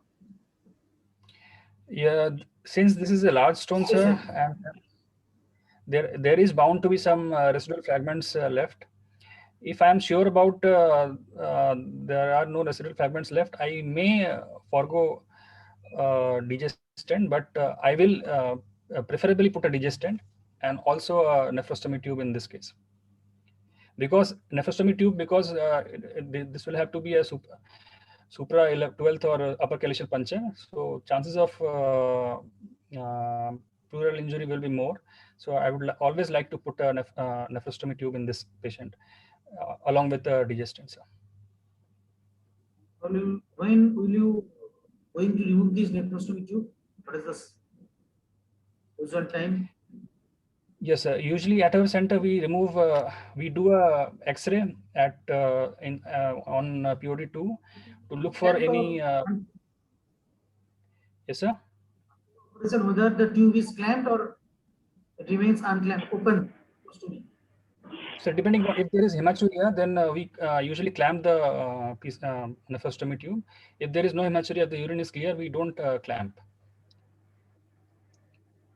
And after on POD2, after 24 hours, we usually advise the patient to undergo a plain X-ray KOB to look for any residual stone, so that we rule out any need for secondary procedure. And then if there is no relevant stone, then we'll go for we'll remove the PCN on POD2. After removal of the PCN, there is profuse urine coming out from the PCN side. What will you do? This is a common. Yes, sir. For large size PCN, for large sized PCN, it is advisable to take the patient to the OT and then remove the PCN, so that in case of any hematuria, any case of bleeding from the PCN side, we have option to maybe go for other tubes like Kai's tube. We can use Kai's tube to stop to Dr. provide Go, some tamponade. Dr. Go, I haven't seen anybody taking patient to OT for PCN removal sort of thing. If you are having trouble, that is another thing. But taking patient to OT for PCN removal, suppose for example, you told that you will be using either 26 or 30 French access sheath. What is the size Yes, and approximately which you will put? Two sizes smaller, two French smaller. Yeah, okay. So in 30, you will put in 28 or 26 Yes, for 24. Once you are Yes, sir. removing it, you remove the. Dr. Krishnendu was asking what you will do after PCN removal when you see a lot of urine is coming from the nephrostomy site. Bleeding after 2 days after PCN removal is an entity, but it doesn't require the patient to be taken preemptly to OT for PCN removal. Nobody does that. So tell us what you will do if there is a urinary leakage after PCN removal. Yes, sir. If there is a urinary leakage after PCN removal, there are two possibilities for me. Either we had put the PCN in a calyx and the calyx has now blocked, or there was a stone fragment and which is blocking the PUJ and the stent. What do you do in that case? Increase the urine leakage. inside. So in case it is, we will have. Dr. Prasenjit? Yes, sir. Am I audible? After Am Sir, am I seeing audible? urine leakage, profuse urine leakage from the puncture side. Sir, I will put a compressive dressing over the site and ask the patient to lie in prone position. In most of the cases, this will subside by its own. Suppose the leak is not decreasing in amount. Every half an hour, you have to change the dressing.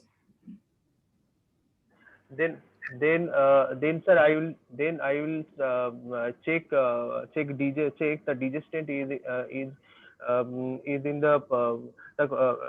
lower end of the digestant is in the bladder or not. If it is not, then I have to replace the digestant properly. Dr. Bhaumik, Yes, sir. what are the reasons of persistent urinary leakage from the nephrostomy site? Then only you will be able to answer. What are the causes? What causes that thing? Sir, sir, if there is any distal obstruction in the Digestant is there in place. Digestant is there in place.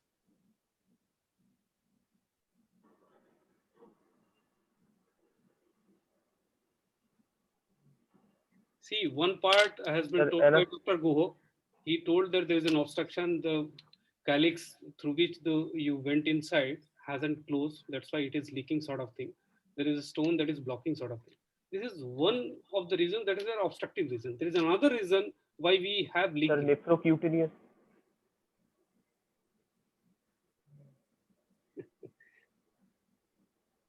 Dr. Guho? Yes, sir. The patient having a persistent leakage despite having digestant in situ. If there was intraoperative perforation, sir, if there is a urinoma and you are missing the commonest thing. That is the commonest reason why the patient do have this persistent leakage. Is the digestion that is creating trouble. It is pulling the urine from bladder to the PCA, sort of thing. Sorry, the patient is not on catheter, yeah, if the patient is not on catheter, put in a catheter. If the patient is on catheter, add anticholinergic to it. Yes. The commonest cause. Obstruction is do cause those things, but it is the digestion that is creates trouble. Dr. Bhumi, can you hear me? Yes, sir. How will you identify pleural injury on table?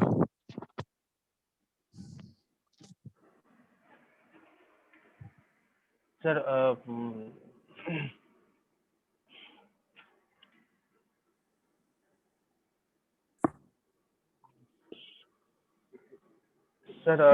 on table, sir. If you have done a puncture, you have attempted a puncture, and means you are suspecting, I may have done a pleural injury. So what will strike in your mind, which will make you think there may be a pleural injury? Sir, if patient's ETCO2 is suddenly increased, then there is a suspicion of pleural injury. Or if the puncture, if in case of supracostal puncture, if it is more medial, then there may be a chance of pleural injury. Okay, so ETCO2. How will you identify a suspicion of a colonic injury on table? Sir, in colonic injury under fluoroscopy, with movement of nephroscope, the colon will simultaneously move.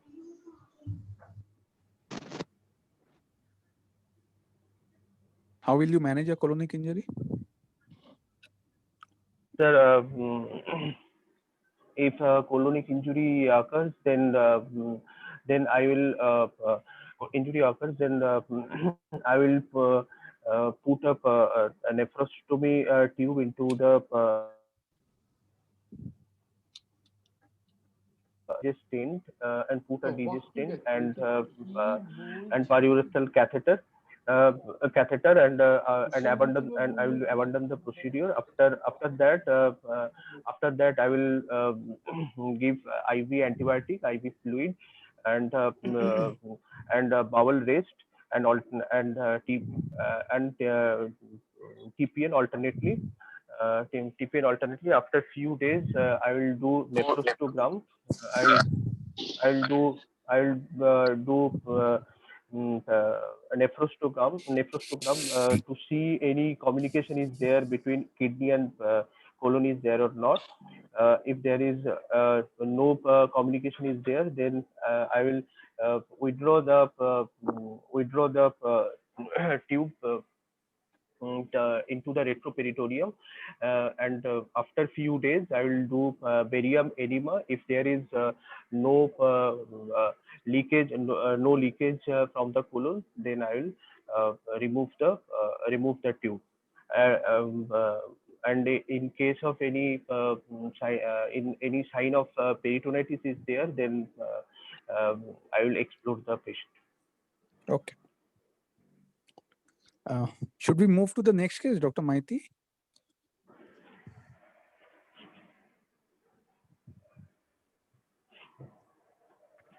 Dr. Maiti, are you there? Shondeep, this is Dr. Ranjan De. Any Hello, question? Shondeep. Sir, bolun. আমি বলছি যে একটু guideline follow করে ক্লাসটা যদি করা হয় না, I think that will cover much wider aspect. We are going too much into the practical point, what we are doing day to day, but we are missing many aspects of the renal stone which are discussed in the examination. It is just a reminder to Krishnendu so that he organizes the rest of the hours, so that little more things like SWA now, all these things are taken into consideration so that you cover the entire subject. It's just a suggestion to you. Okay. Good suggestion, sir. Dr. Srinivas, please continue with the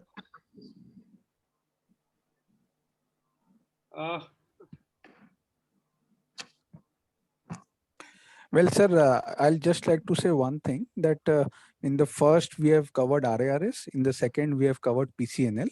So I think in the next few cases, we'll cover the ESWN and other aspects That's of what I'm just reminding. Dr. Maiti?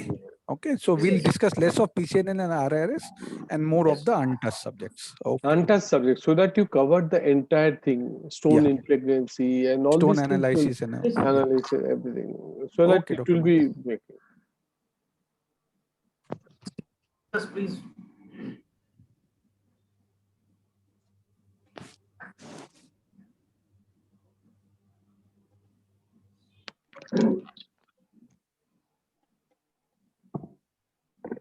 Are you able to see? Hello. Basu sir has come. Sir?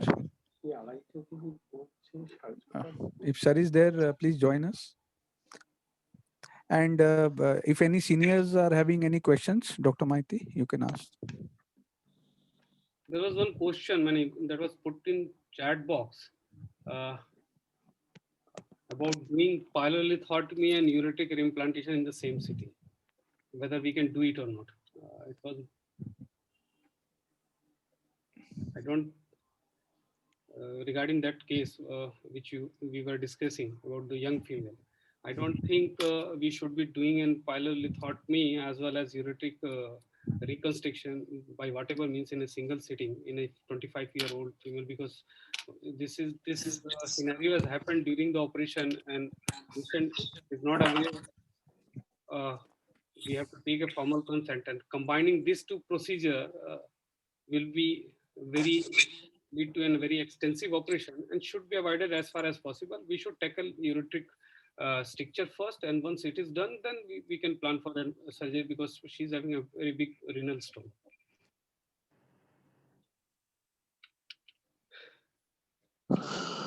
Happy, are you able to see? Yes, sir. Yeah. Who will be facing? Dr. Ankit from IPGMER. Okay. Yes, sir. Are you there? Yes, sir. Yeah. This is a case of 42-year-old male who presented with intermittent left flank pain along with burning micturition, say for about 2 months. Intermittent left flank pain, burning micturition, which he used to subside with over-the-counter medication, painkiller he used to take. But once it was persistent, he went to a physician sort of thing. He came to you. What next? So first of all, with this symptomatology, 42-year-old male with history of dysuria, intermittent left flank pain, our differential diagnosis would be, first is complicated UTI, complicated urinary tract infection. Second would be any stone, any either ureteric calculus or renal calculus. Third would be, sir, genitourinary TB. Fourth would be, sir,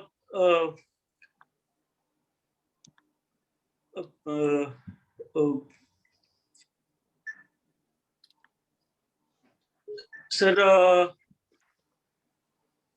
fourth would be either it can be any non-infective etiology in form of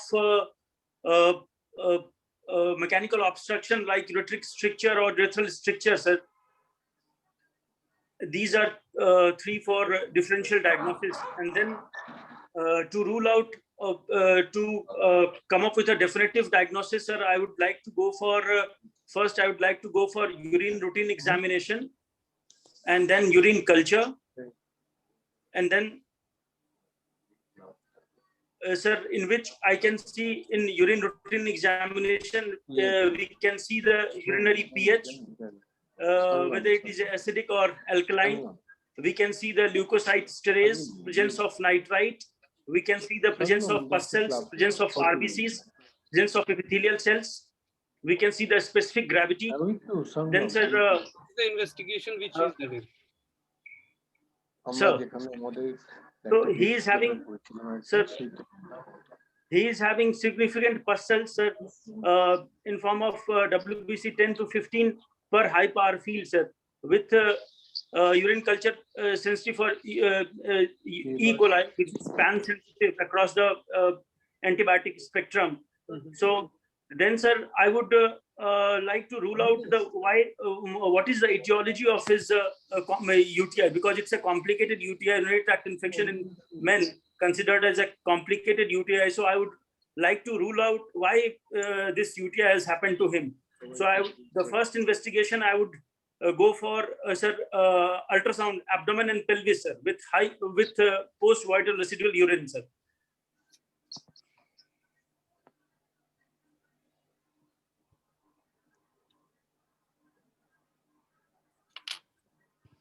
Prostate is normal, PVR is within normal limit, and this is the finding. So, in which sir, in this ultrasound, I can see one hyperechoic shadow with posterior acoustic shadowing. Sir, I am not able to see any ureteric dilatation, sir. There is no hydronephrosis also, sir. Sir, if the diagnosis is left upper polar calculus, query calyceal diverticulum. Yeah, that's what they have reported. In ultrasound, yes, you have to rely on the person reporting it, because yes, sir, you will see what he's trying to show you. That's how sir. it goes. So ultrasonography, we have to learn. They have reported rest, everything is normal. Left upper polar calculus, there is around 14 millimeter in size, and they have put a question mark whether it is a diverticulum or not. What next? Then I will go for C2 urography, sir. C2 urography, it will tell me better anatomical details, as well as the parenchymal thickness, the functional status of the kidney, presence and site and size of the stone also. So we can see about the contralateral function of the kidney also. Before going to those investigation, what is the So differential diagnosis? What is the Sir? differential diagnosis of this type of features? One is a diverticulum. One is a diverticulum. We all know, and you are seeing also, and they have put a query mark over it. What else? Oh, Apart from diverticular stone, what else it could be? Seeing the ultrasonography report. So it can be. Yes, it can be. Randall's plaque also. Randall's plaque. So I didn't get you, sir. What you are asking, sir? In a simpler way, what are the differential diagnoses of diverticulum? Diverticular stone. Renal diverticular stone. Please repeat, sir. Your voice is breaking. Yeah, tell me. Hello, sir. Not sure, sir. Dr. Parvez Ahmed. Dr. Parvez, are you there? Yes, sir. Yes, sir. Yes, sir. What are the differential diagnoses? Diverticular stone. What are the differential diagnoses? If I am talking about this hyperechogenic structure, No. Simple. Parvez, keep it simple. What are the differential diagnoses of diverticular stones?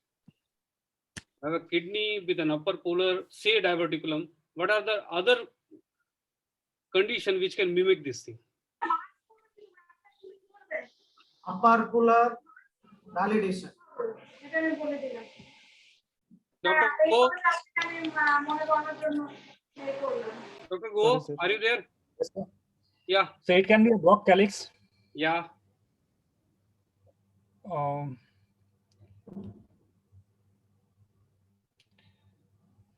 Dr. Prasenjit, can you add?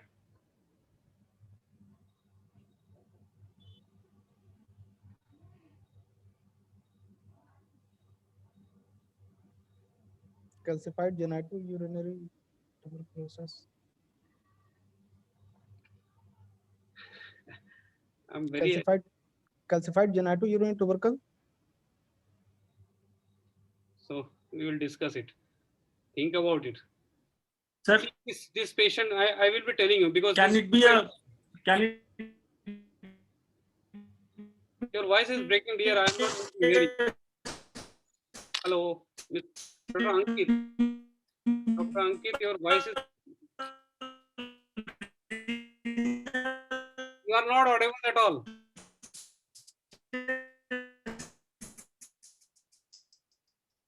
Dr. Ankit, yeah. Dr. Ankit.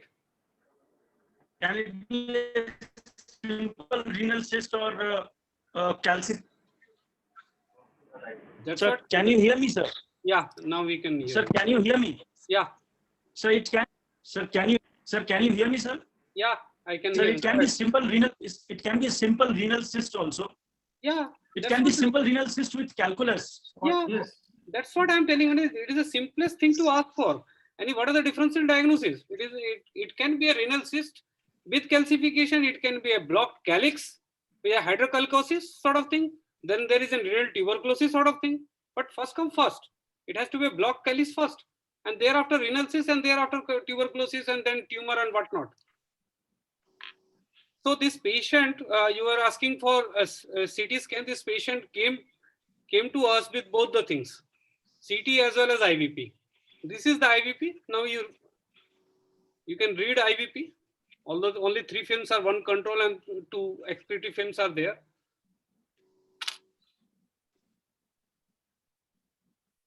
Dr. Ankit. Yes, sir. Yeah. Are you able to see? Sir, I can. Sir, I can see the film, sir.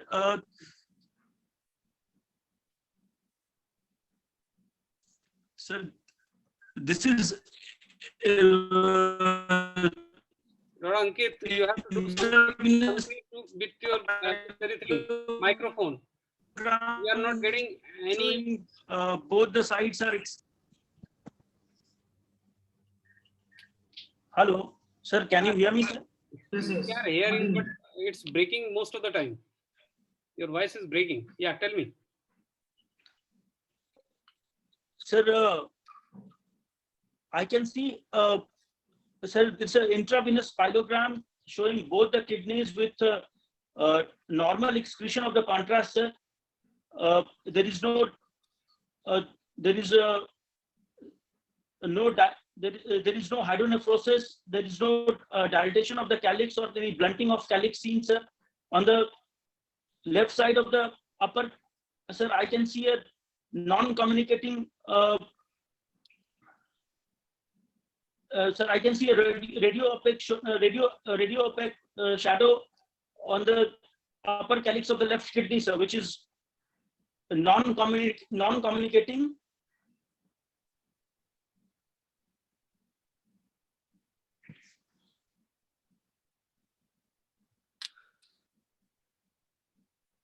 Hello, Ankit. Sir, with cooling of the, yeah.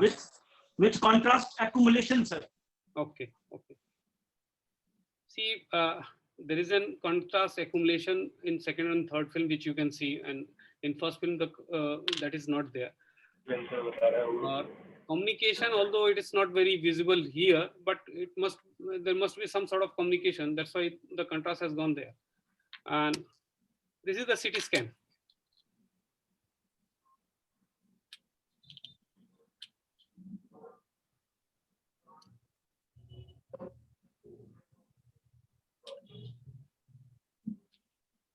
Can you see now?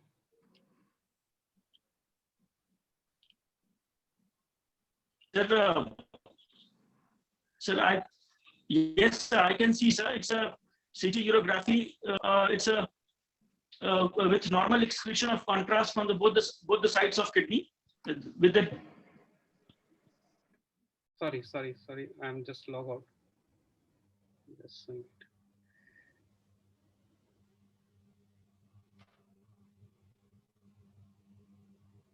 So describe the CT urography, Dr. Ankit.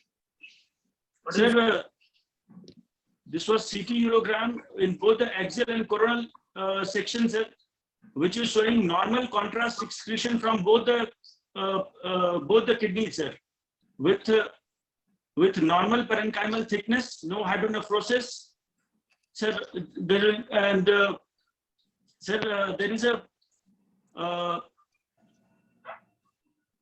one radio opaque shadow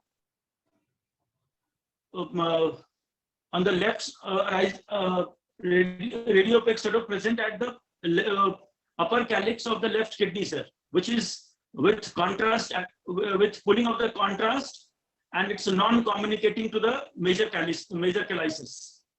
How the contrast is coming there? You can see the pulling of the contrast. Yes, sir. I can see about, yes, sir, I can see about that the upper calyceal diverticulum, which is having the pulling of the contrast, but it is non-communicating, sir. Contrast. Dr. Ankit, yes, sir. You can see this cross section. Here, what is the phase of the CT scan? CT scan has got different phases. Yes, sir. What are the phases? Sir, arteriogenic phase, corticomedullary phase, nephrogenic phase, and excretory phase. Okay. What is the phase? Sir, I can't see CT scan. This is this cross section. Sir, I'm not able to see your slide, sir. You are not able to see my slide? No, sir. No, sir. Just a minute. Srinivas, you have unshared your screen. Okay. Share your screen. Share your screen. Just a minute, sir. Just a minute.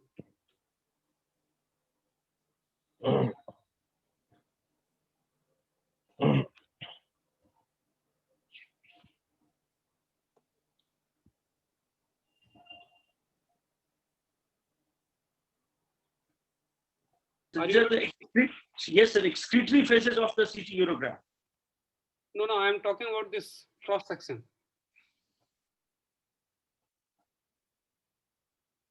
This one.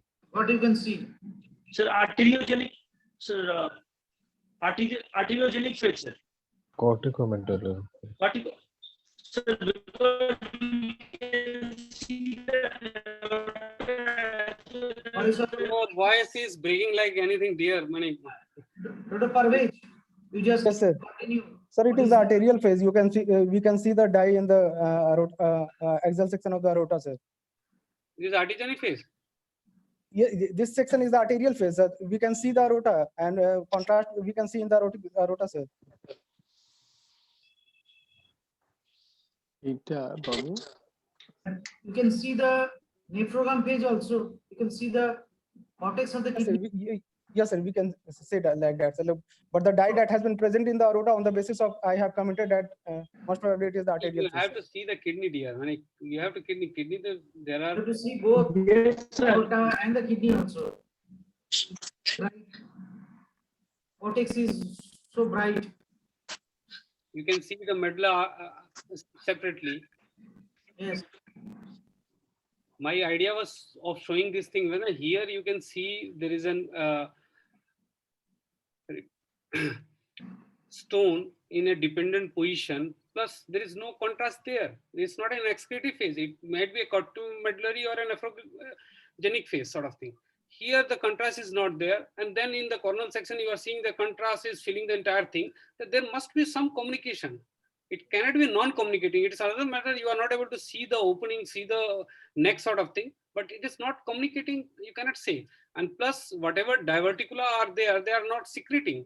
They will not excrete contrast there. It has to come from the pieces itself.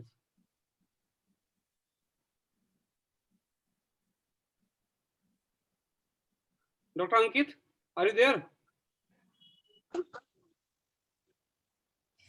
Yes, sir. So you can tell that there is a pooling of sort of thing, but you cannot say it is not communicating. Yes, sir. It might be a obliterated or. You are not able to visualize the next. That is another matter. This might be a small, very pinpoint communication, because normally this sort of diverticula fills in a retrograde fashion. First, there will be pooling of PCS sort of thing, and thereafter the contrast will slowly enter the collecting system. Then only it will diminish. Had it been a totally non-communicating variety sort of thing, the contrast will not enter. What my point? Yes, yes, sir. Yes, sir. So you have seen the things. CT scan is there. The patient came with IVP sort of thing. What you are going to do next? Sir, I would, with pre-anesthetic checkup, sir, with pre-anesthetic checkup. Next, what are the things? As we sir, I would go for the differential diagnosis. You tell us differential diagnosis again. What are the differential diagnoses? Sir, calicial diverticulum, renal, simple renal cyst with calculus, or blocked calyx, sir. Blocked calyx and hydrocalicosis. Hydrocalicosis, yes, sir. What will be the difference? Sir, sir, in any case, sir,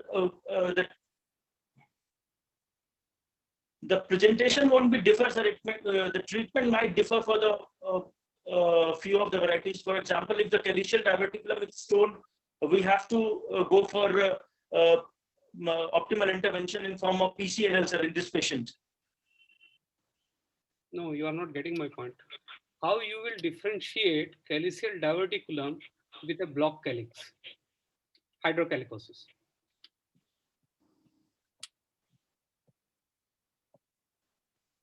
Or calicial diverticulum from a renal cyst with stone, with calcification of stone, whatever. Sir, not sure, sir. Not sure. Dr. Guho? Yes, sir. If the calyx is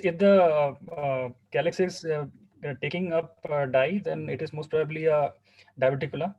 A blocked calyx won't take up dye, or there won't be any pooling of dye there. The third option, that cyst will usually not have dye in the nephrogenic or excretory phase. Partly true. When block calyx will still have some sort of dye because the Yes, sir. there If the it has function, then calyx is excretory. yes, sir. Okay, block and the renal cyst with calcification will not have dye in any of the phases because that is purely non-communicating sort of thing. Yes. Okay. And then during the operation you can make out what is what sort of thing. So what are the treatment options that are available to you?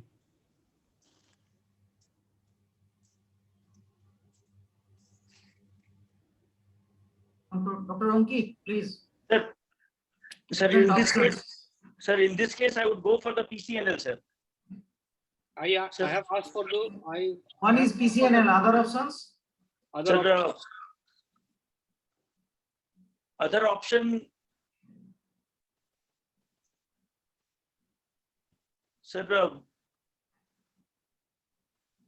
other option, sir. Dr. Parvez, is there any other apart from PCNL? Sir, the other option is the RIRS, sir. RIRS? Yes, sir. Okay. Because we can, yes, sir. RIRS, suppose you cannot locate the opening of the diverticulum, then?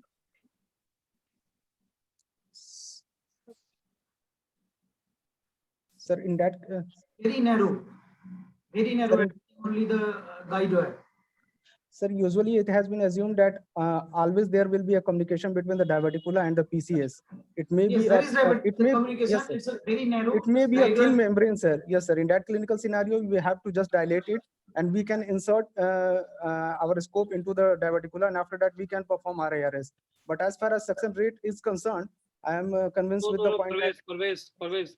Yes, sir. Dr. Mahathi is asking a simple question. Once you went inside with your flexi URS sort of thing, you are not able to locate where is the opening, and that is a very genuine problem people face with this diverticulum, and that is the reason why most of the people end up doing PCNL sort of thing.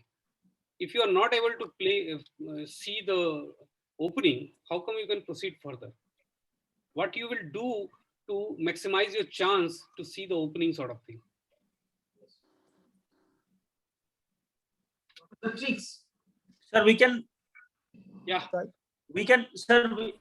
We can look for the thickened renal papilla. It might be a communicating. Look within the diverticula. We inspect the diverticula. We can look for the thickened renal papilla. It might be a. You have gone one step ahead. Here we are not able to locate the communication sort of thing. Once we are inside, we can do whatever we can feel like. The problem is there, we are not able to locate where is the opening. Sir, we can do, sir, but in fundibulotomy, sir, but see, in diverticulum, the biggest problem during RIRS is to locate the opening sort of thing. If you are able to locate the opening, the things are easy from there. But if you are not able to locate the opening sort of thing, and most of the time it happens that you land up searching here and there, didn't find anything, and then you come out sort of thing. Then the only option is to do an PCNL. You can ask for a contrast sort of thing. You can give something during the operation to see whether the things, or you can wait down, see if there is some sort of dye that is trickling from that very area. But these are very non-conformatory method of doing it. RIRS success will be dependent whether you are able to localize the opening or not. Okay. And once you have gone inside, you have seen the things. If you find an papilla, that means your diagnosis of diverticulum is wrong. It is an hydrocalicosis. And if you find there is no this thing papilla inside, then it is a diverticulum sort of thing. That's how the differential diagnosis is made between these two things, whether there is presence of papilla inside the diverticulum or not. Okay. So we were asking for the options. The only two options has been enumerated. One is the RIRS, another is the PCNL. Are there any other options?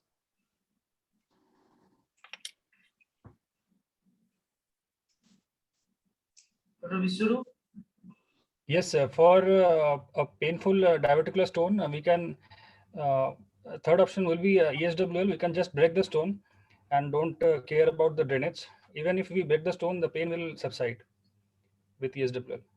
Okay. Stone will not be cleared. Yeah. Yes, it won't be cleared, but pain will be relieved. This is a third but a controversial option. Other options? Any other option?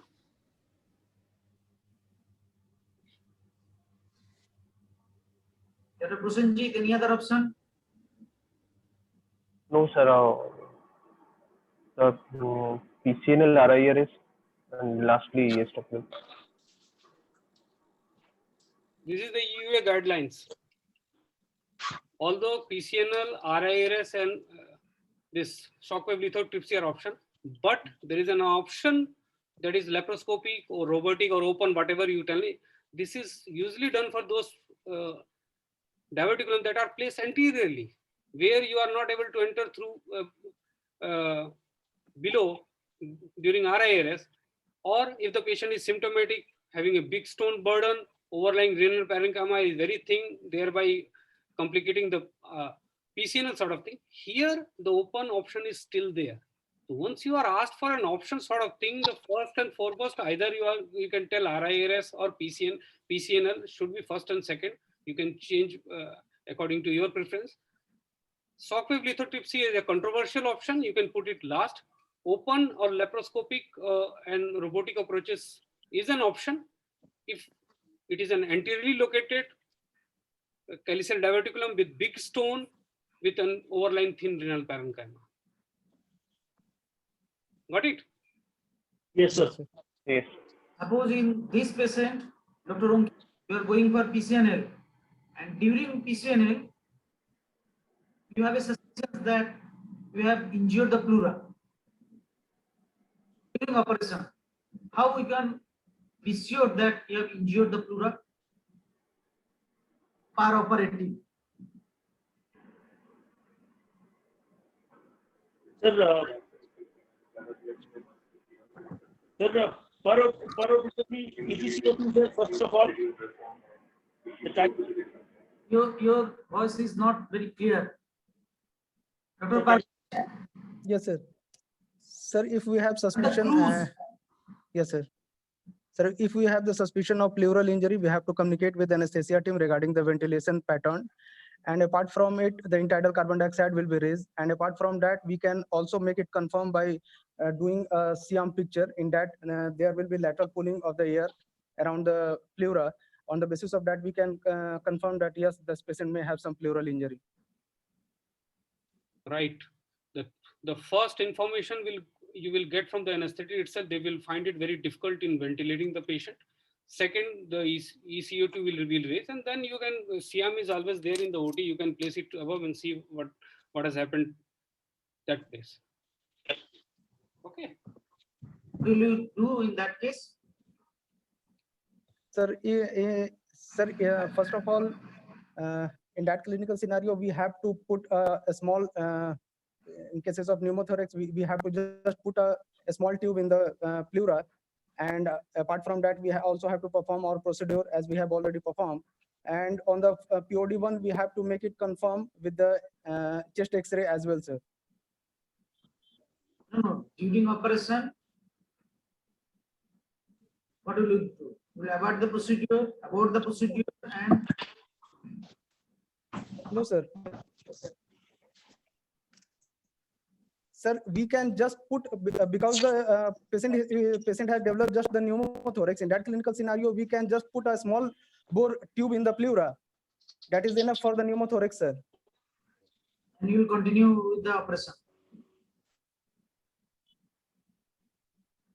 If the pleural injury is small, it is more than enough, and we can perform our procedure if the anesthesia team is well with the ventilation, sir. And usually it has been seen that during the puncture, there is a small tear of the pleura. So it can be easily and will successfully managed by just keeping a small bore tube, sir. Parvez, yes, the entire process of examining a candidate is based upon the fact whether he's a safe surgeon or not, first and foremost. Once you have done and created a problem, you have created hydrothorax, pneumothorax, whatever in, and couldn't chest tube, there's no point in proceeding further, because you will never be sure there is continuous irrigation fluid is going there or not. There's no point in creating a trouble and expanding the trouble, sort of thing. Once you have created a trouble, it's wise decision. You've got to know that the things are, we have punctured the pleura, put in chest tube and come out, you can stage the procedure next time. But if you continue doing it, you will surely land up in a problem. Never ever utter that I will continue with the surgery, sort of thing. Okay. This marks the sign of an unsafe surgeon. Never do that. Okay, okay, sir. Yes. Yes, Krishnendu, thank you very much for asking the question. I just like to add one thing. Recently, I have experienced such thing. The first thing we noticed that there is desaturation in the patient. The oxygen level was gradually going down, and that is the point. Anesthetist warned us. We took a look into it, and then I gradually found that we have gone through the pleura, and we just put a tube and came out safely, as Srinivas has. And the patient recovered nicely. Within 48 hours, we removed the drain, and the patient went home, and we wait for the second sitting for the clearance. Okay, okay. I would request Dr. Sibaji Basu. Sir, are you there? Dr. Sibaji Basu.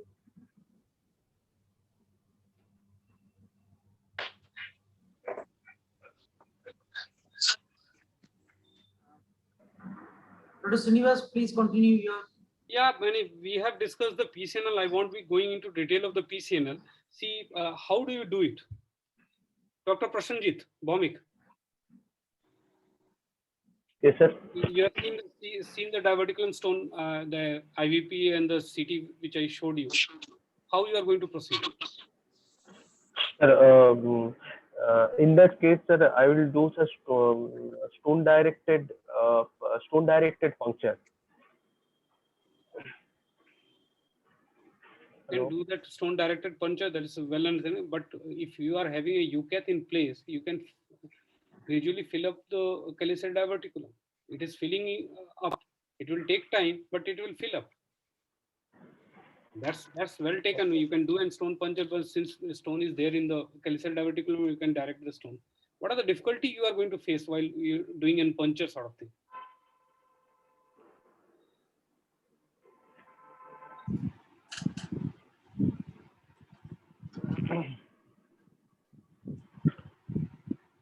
Diverticular stone puncture and guide wire placement. What are the difficulties? Sir,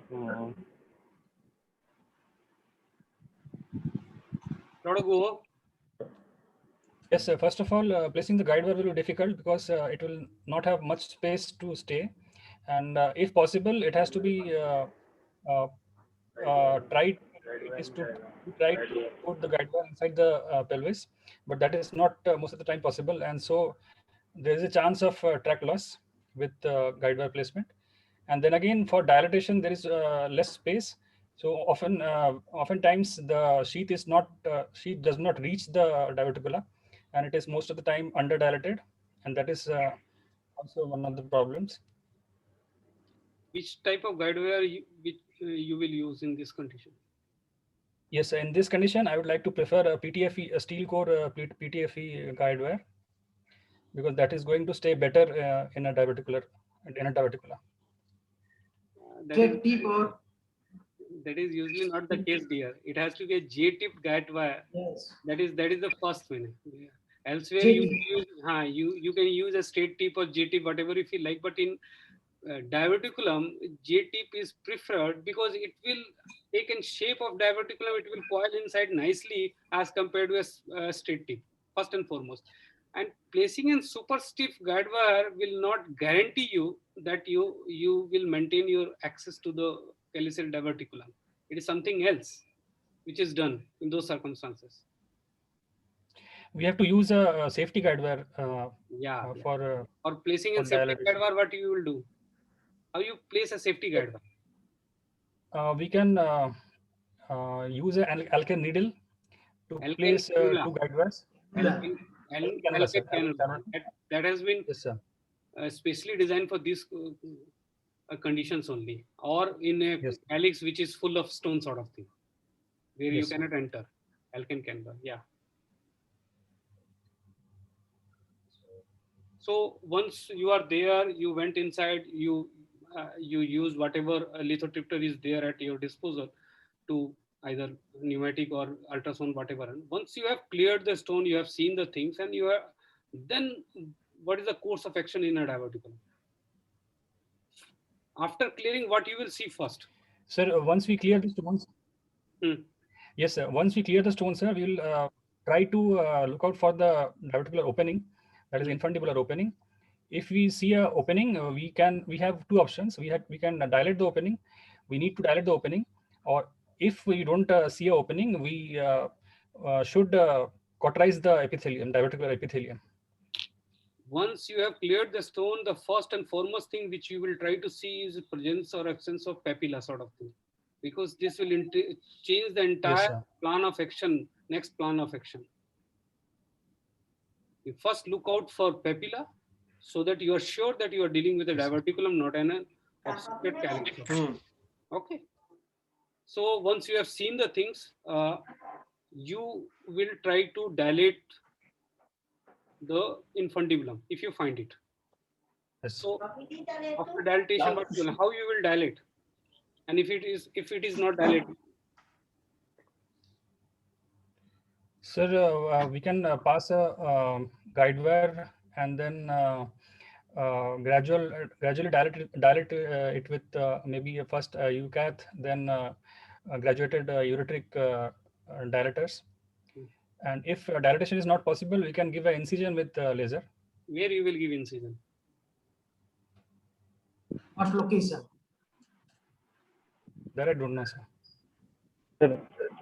Sir, incision will be given either 12 or 6 o'clock position, because the blood vessels will be there at 3 or 9 o'clock position. Yeah, there are the interlobar artery, arcuate artery running along it, so as to avoid the incision has to be. And it is also said you should not be giving a too deep incision, rather than given multiple incision in upper and lower quadrant, sparing the both lateral quadrant sort of thing. Okay.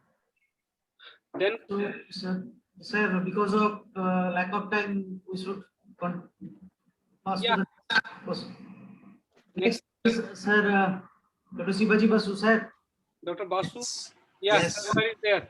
Sir. Welcome, sir. Sir, you continue. Sir, I'm just stopping.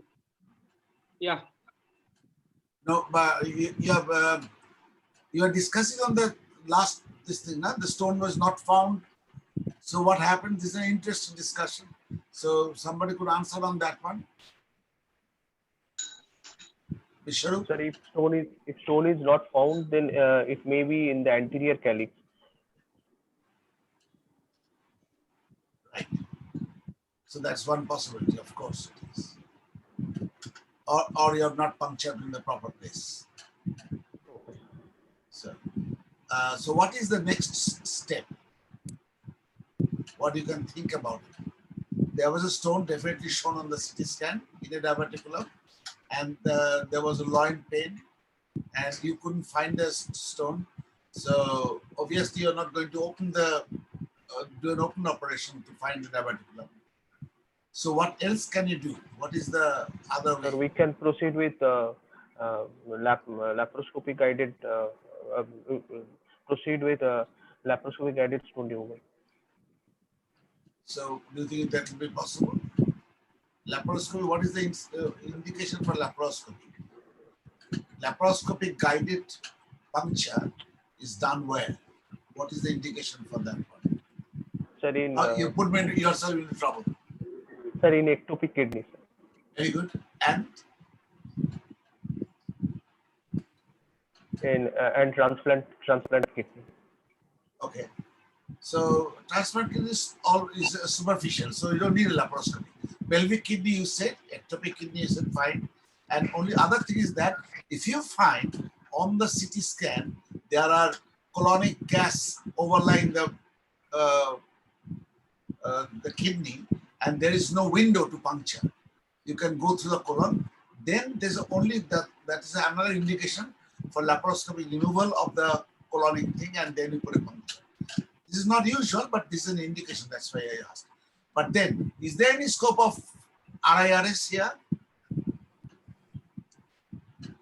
Actually, sir, that part has been discussed. RIRS has been discussed previously in this pencil laboratory question. All right. So we go to the next case then. Yes, sir.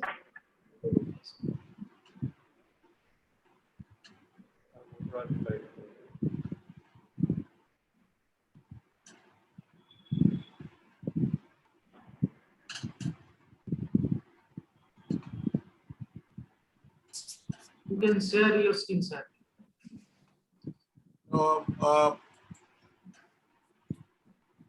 But you are sharing it, na? Yes, screen share, sir. But where are the presentations? The case things are with you. Dr. Mathi, you shared those presentation. Okay, I'll share my presentation. Yeah. Sir will be asking question based on that presentation. I can get it from there. I wasn't prepared for that one.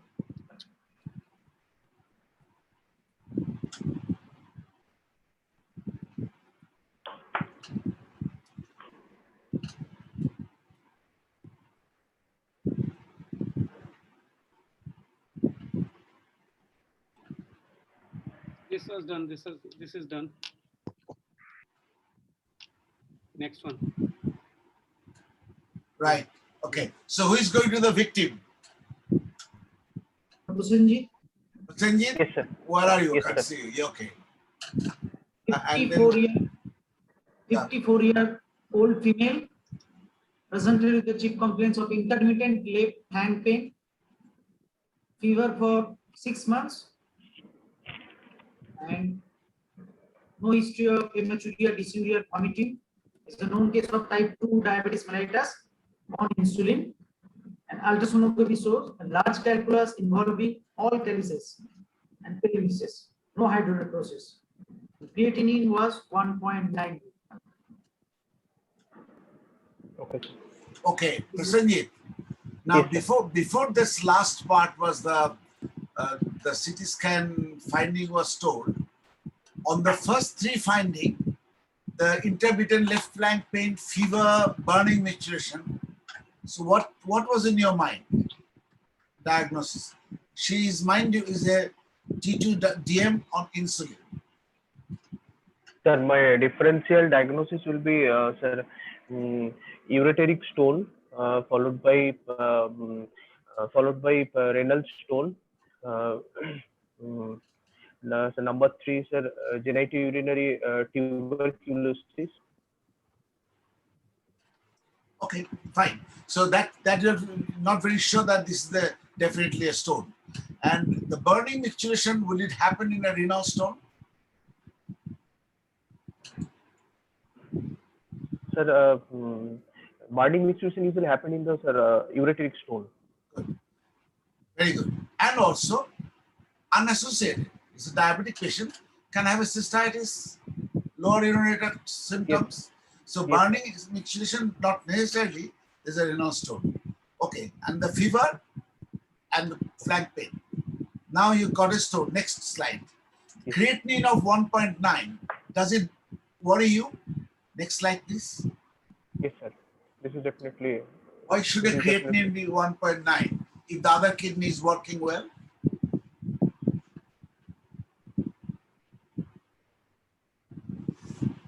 What are your explanations? Prasenjit? Sir, as the patient is having diabetic mellitus, and patient has had as a large staghorn calculus in one-sided kidney. Maybe there is, and maybe there, maybe he has some diabetic nephropathy on the other side.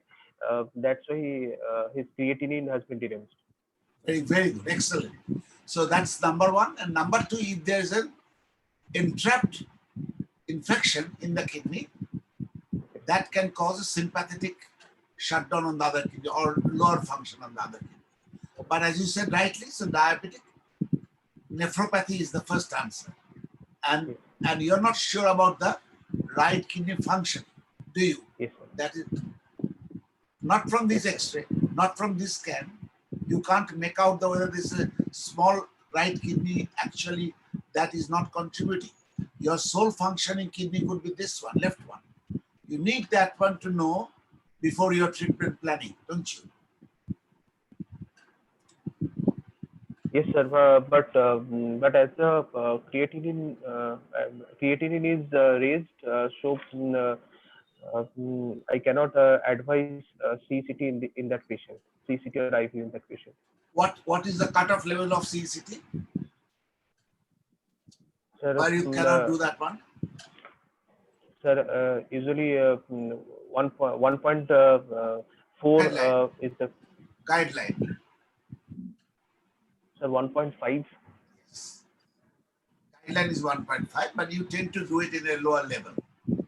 And then if you have to do that, then what are your armamentarium? You have got under your sleeves. That creatinine is 1.5 or 1.55. What can you do to? Sir, after adequate hydration, we can do CCT. So hydration is the answer. Excellent. Now, back to the case. So, would you like to assess the right kidney before you proceed? Is there any way you can do that one? Because you are worried that this is a huge stone, bulk, and if you are taking a special consent on this patient, don't you? How would you consent the patient party and the relatives and the patient? Sir, from the CT scan, the size of the kidney and parenchyma of size of the kidney on the right side looks good. No, sir is asking, is there any investigation by which you can differentiate or differentially estimate the renal function of individual kidney? And whether it is required in... Sir, we can advise a DTPA to look for the function. So, what is the difference between DTPA and TMSA scan? Sorry, sir. TMSA and DTPA. What informations do you get from? What is the difference between the two scans? Sir, sir, in DMSA scan, we can look for the anatomy, which would look for any structural damage and in DTPA scan we can assess the function of the kidney. So that's a functional assessment method. So if you have got some function left on the right kidney, then your mind is at peace. Suppose that kidney doesn't show any function, you have to be on guard. Yes, you have to do a minimal treatment to save the kidney. Yes. I mean, you will do everything, but you will be on the guard because that is a sole functioning kidney. So if you have got a DTPA scan and showing it's a reasonably good function, uptake is good, clearance is good, you know that you are not dealing with single kidney.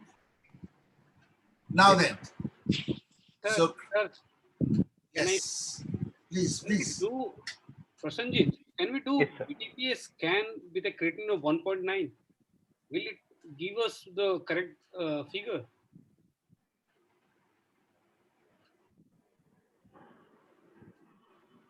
Sir, sir, usually DTPA scan is contraindicated in creatinine over more than 2.5. No, it's not a matter of contraindication. It's a matter whether we will get the actual figure or not. Thing is that it is the Sir, actually, there is stone in the left kidney, so there may be a chance of misinterpretation of function of left kidney on DTPA. That's what I'm telling you. Rather than DTPA, you can use EC. That is a better choice if the patient is having higher creatinine. There, the results won't be that fallacious. That's what I'm telling you. If a patient comes with a high creatine where you have to do a differential function, EC is the better choice than DTPA. Okay. Right. So next, what are you going to do? What are your next investigations? What are your next investigations? Sir, I will advise advise some blood investigation and urine analysis. In blood investigation, I will advise complete blood count, renal function, complete blood count, serum electrolytes, blood urea, and also I will see coagulation profile, and next I will advise urine analysis and culture.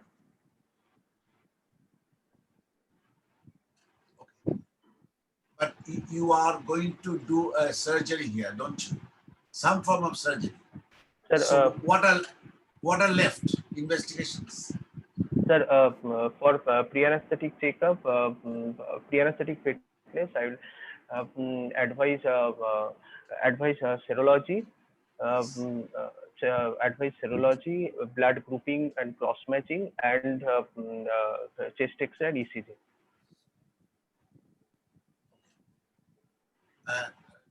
Do you do a serum calcium here? Is there any role of calcium or uric acid here? As a routine procedure, routine check? Sir, sir, as a routine investigation, we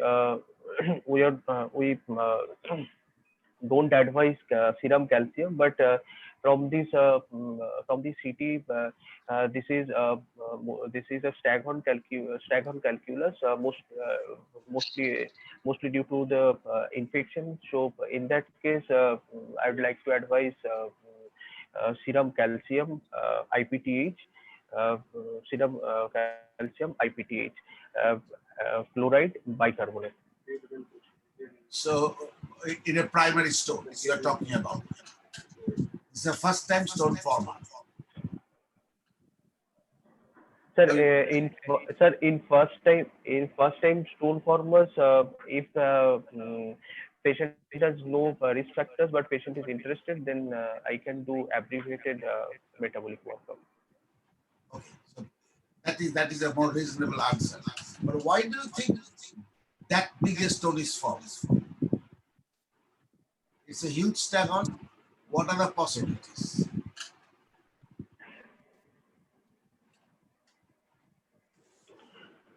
Sir,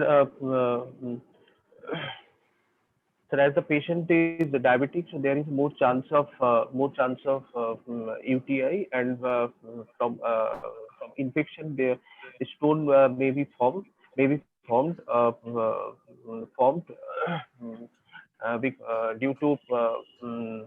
to alkaline pH of the urine.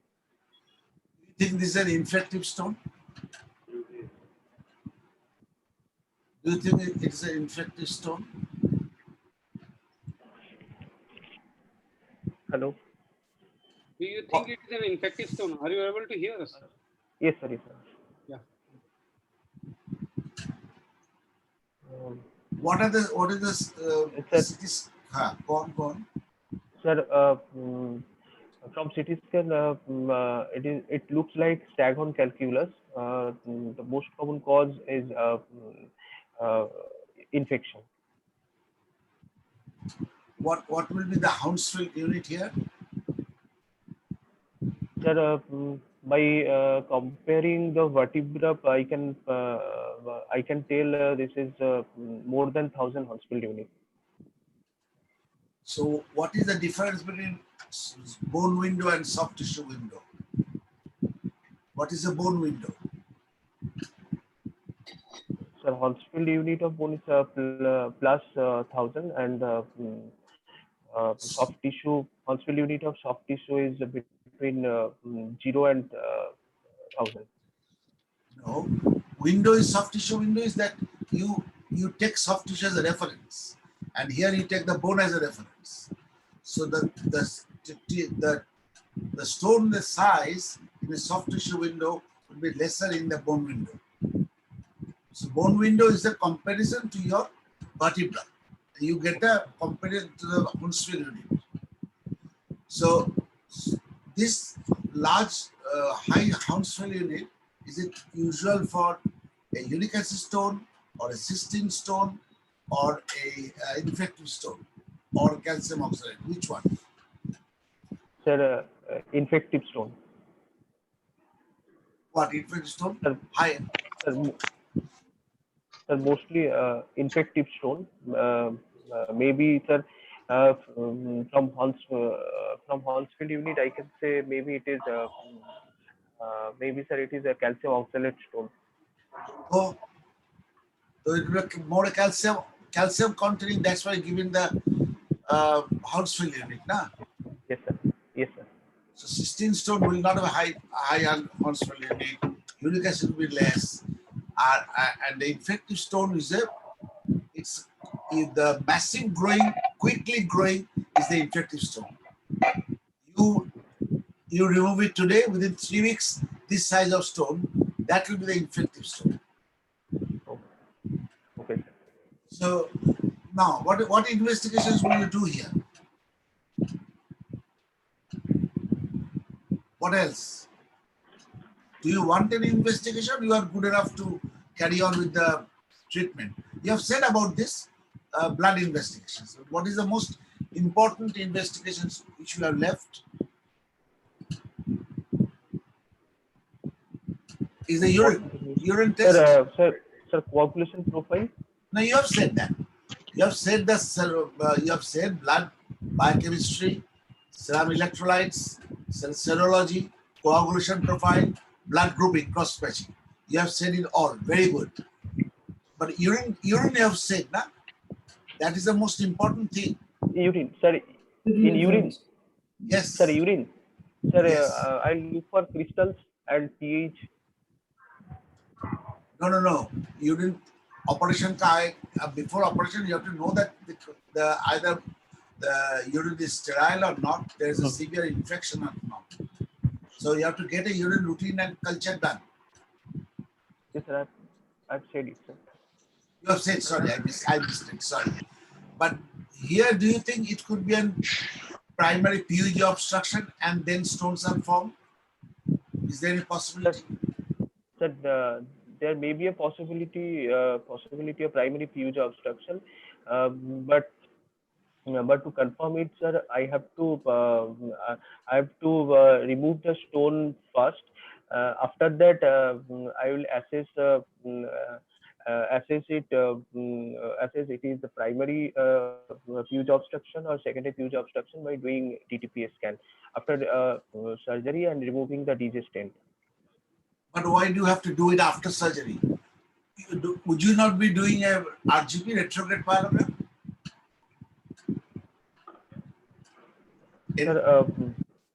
Sir, intraoperatively by doing RGP, yes.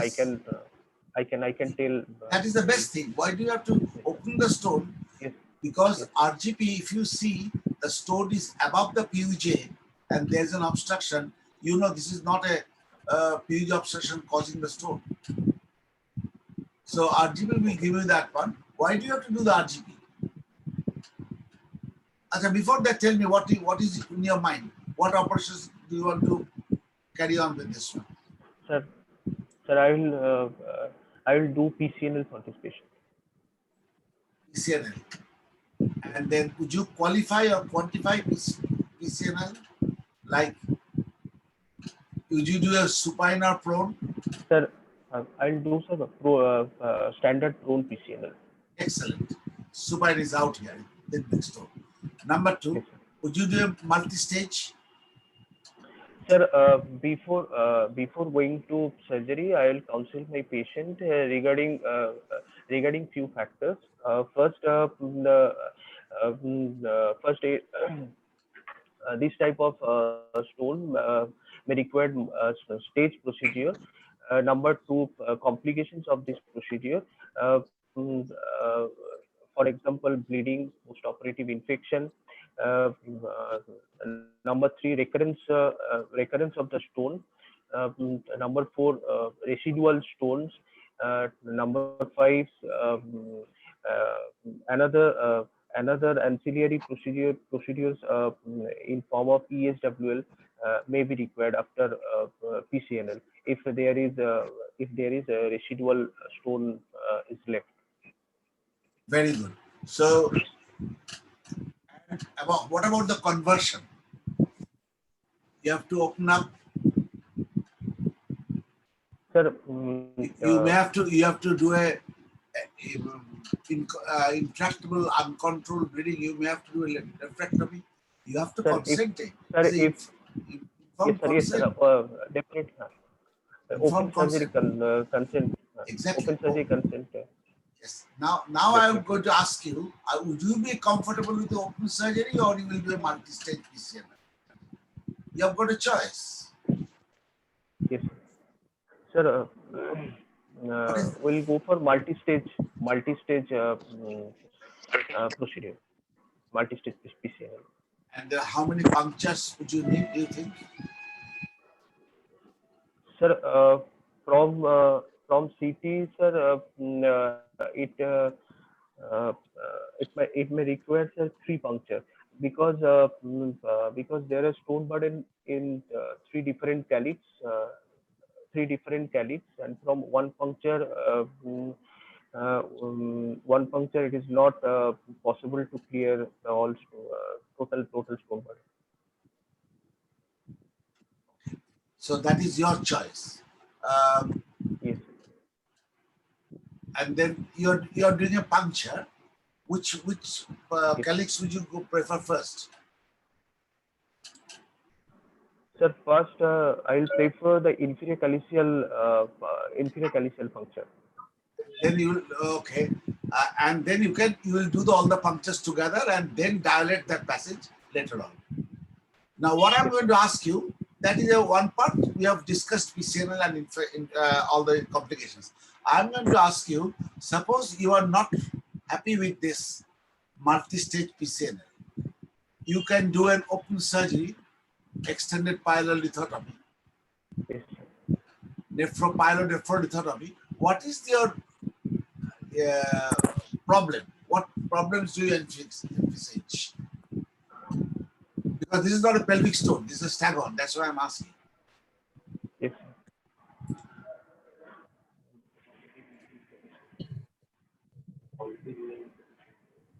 What sir is asking, during stone retrieval, what problem you can face?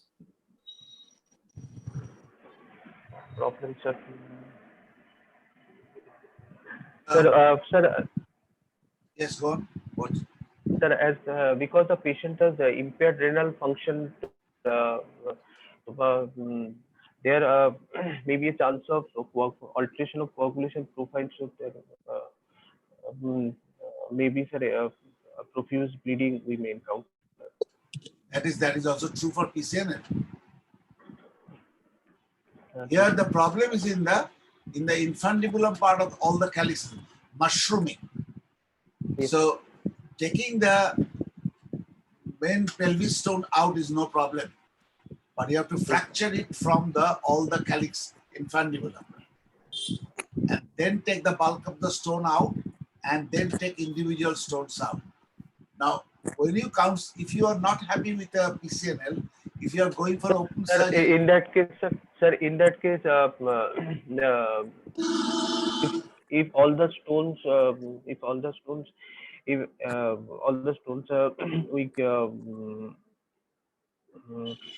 the stones is not clear, then we can use the flexible nephroscope to locate the stones in all the calyces, and thereafter we can remove the stones. Putting a nephroscope is not going to take the stones out. You have to crack them. So, sir, we can use the nephroscope and use the that is the thing. Lithotripsy. Nephroscope, lithotripter, then break the stone and take it out. In spite of that, there could be residual fragments which will need ancillary therapy, which you have already counseled. Now, that's all about the residual fragments. Okay. Now, okay. Next, what have we got? Next one.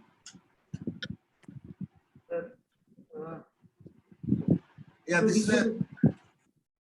Next, okay. Next case, 42-year-old male. Where is Ankit? Is our student as well?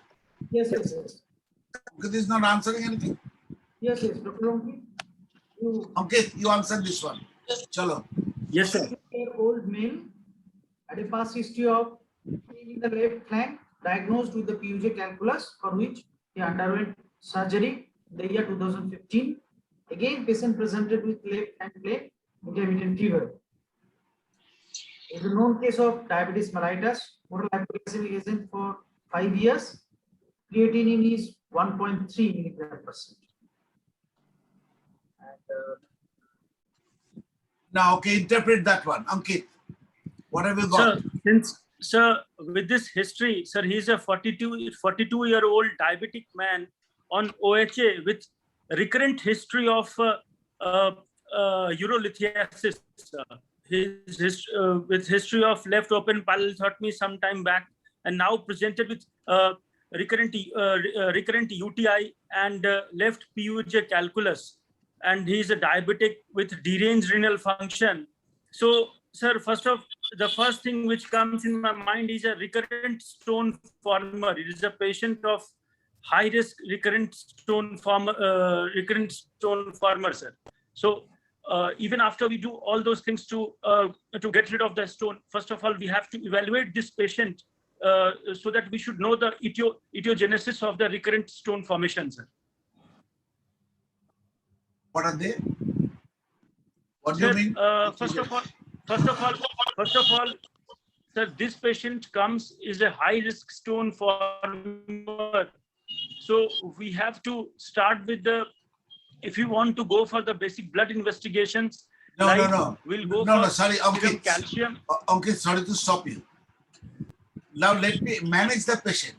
He is there with the ultrasound, shows grade 3 hydronephrosis, and there are stones, one in the upper pole, one in the middle pole, and one in the upper ureter. So there you are. He's landed up, a diabetic patient, 42, with the hydronephrosis on the one side. Now, what are you going to do? Sir, first of all, we have to. You are going up. Yes. Sir, if you are not doing any metabolic evaluation, first of all, don't worry that. Don't worry. That we'll discuss later on. We have to relieve the obstruction, sir. Very good. We have to relieve the obstruction in form of either putting the urgent DJ stenting, because patient is having the deranged renal function, and second, if you are not able to put the DJ stent, either we have to give PCN, sir. Sir. Then, sir. If the patient was having a pain, fever, diabetic, and hydronephrosis, what is your first choice? Sir, my first choice would be the DJ. Sir, after relieving the obstruction either by DJ, my first choice would be DJ. No. I'm asking about same thing. DJ or PCN? Sir, DJ, sir. My first choice would be DJ stenting, because it is a less morbid, less painful, and sir. I asked you about the fever. It's a diabetic patient having a hydronephrosis gross with a fever. That means a sepsis. Sir, because if patient is having fever, sir, my choice, sir, ideally, if I suspect that if patient is having recurrent high-grade fever, pyonephrosis, or if it is with thick pus, which will not come out through the DJ stent, so I would put the DJ stent, sir, first. But PCN first, sir. But no. Your contradictory statement. You said if the thick pus is coming. What is the thick pus? Where is the thick pus coming from? How do you know? Sir, that's why I'm saying, because I don't have any radiological evaluation of. I am seeing that X-ray, sir. And Okay, we got your point. Dr. Guho, Yes, sir. given the choice, sir has given a condition. The patient comes with fever, pain, Yes, is a sir. diabetic with the deranged kidney function. Yes, sir. What should be your first choice? Whether you will put in digestant or you will put in PCA, and why?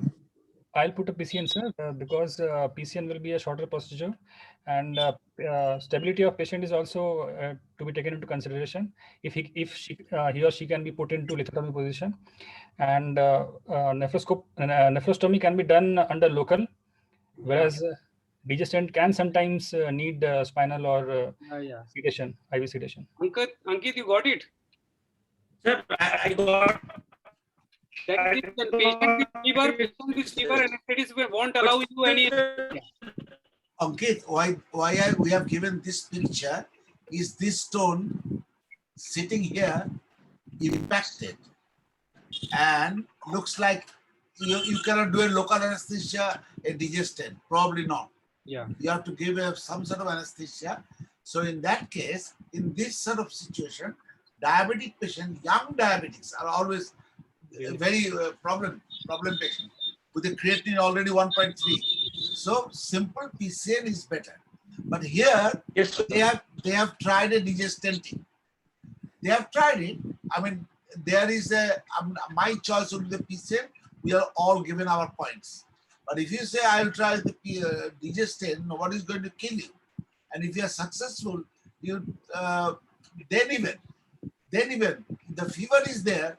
Even if you are successful, that will not drain properly, the DJ. The PCN will drain properly. Anyway, now the digestion failed and so PCN was done on the local.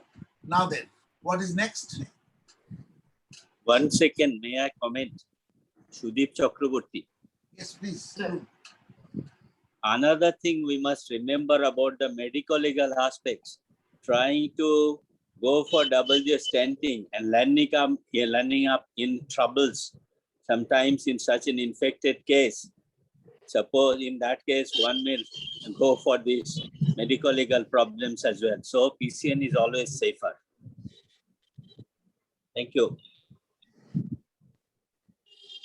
Ankit, I don't want to dishearten. Ankit, I don't want to dishearten you. Because the patient didn't have the fever and the creatinine 1.3, you have had a justification of trying with a stent after breaking the a small hit on the pelvic stone, which will be pushed inside. But the fever, no, it's a PCN. Don't go for that. Nobody will contradict you.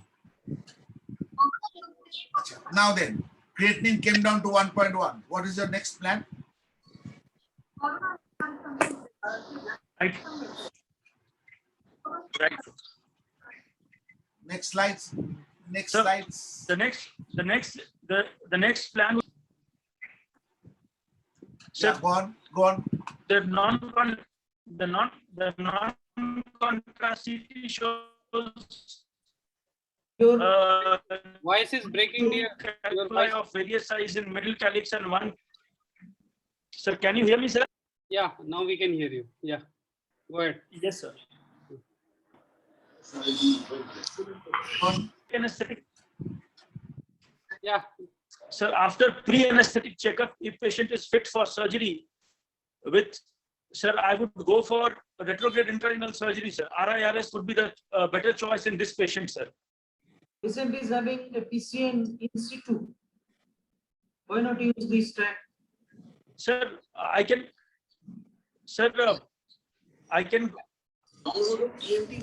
Yes, sir. If I have done the PCN, then I can go through the same track, and sir, I can clear the stone.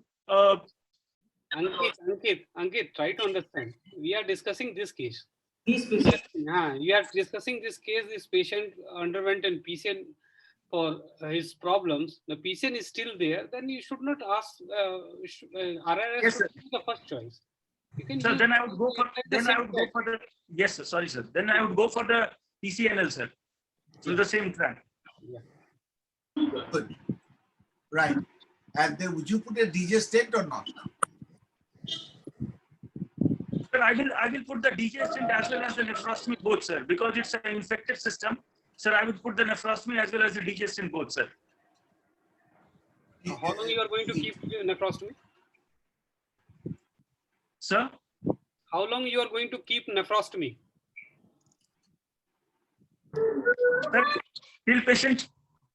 Sir, till patients remain afebrile, or if you are sure of that there is no residual fragment, or if there is no distal obstruction, sir. See, dear, you yourself have told that you will be putting in DJ stent as well as PCN sort of. If you have put in DJ stent, there is no point in keeping PCN for a prolonged period.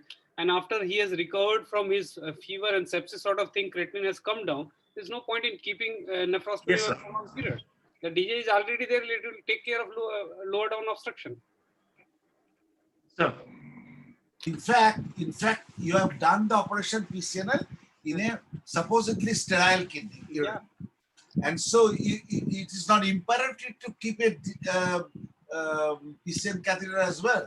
But you have to put a stent here because the stone was impacted in the ureter. Yeah. And if there was a stone you couldn't find in one of the calyx, middle calyx, you have got a scope of doing a RIRS in later on, if you find out. Sometimes your puncture and the local anesthesia is not the most ideal puncture. So you get your upper ureteric stone fine, you get one of the stones and the other one is miss. Now you can't find it. Then what would you do?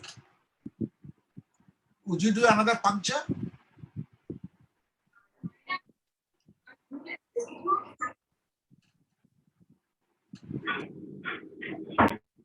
Can you hear me?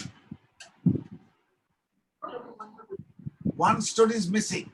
Middle calyx stone you couldn't find. Sir? One middle calyx stone you couldn't Sir, find. Dr. Parvez? Yes, sir. What sir is asking? Answer.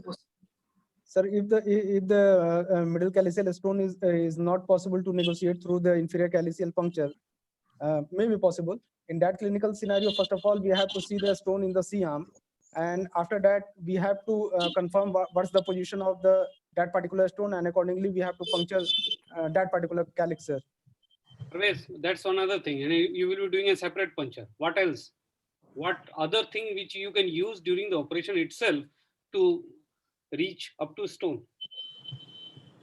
And stone is visible on C arm, sir. Yeah, that's there. Sir, in that, you have been three yes, stone you have found it. One is still missing. You have to search for it, no? Yes, sir. In that clinical scenario, either we can go for the flexible nephroscope if it is if we have. Okay. That is that. You can use flexible if the things are available to you, and otherwise you can stage it for later on RIRS, or you can do a separate puncture to push the stone into the PCS so that you can connect it rather than doing a separate dilatation. Okay, right. Now what else?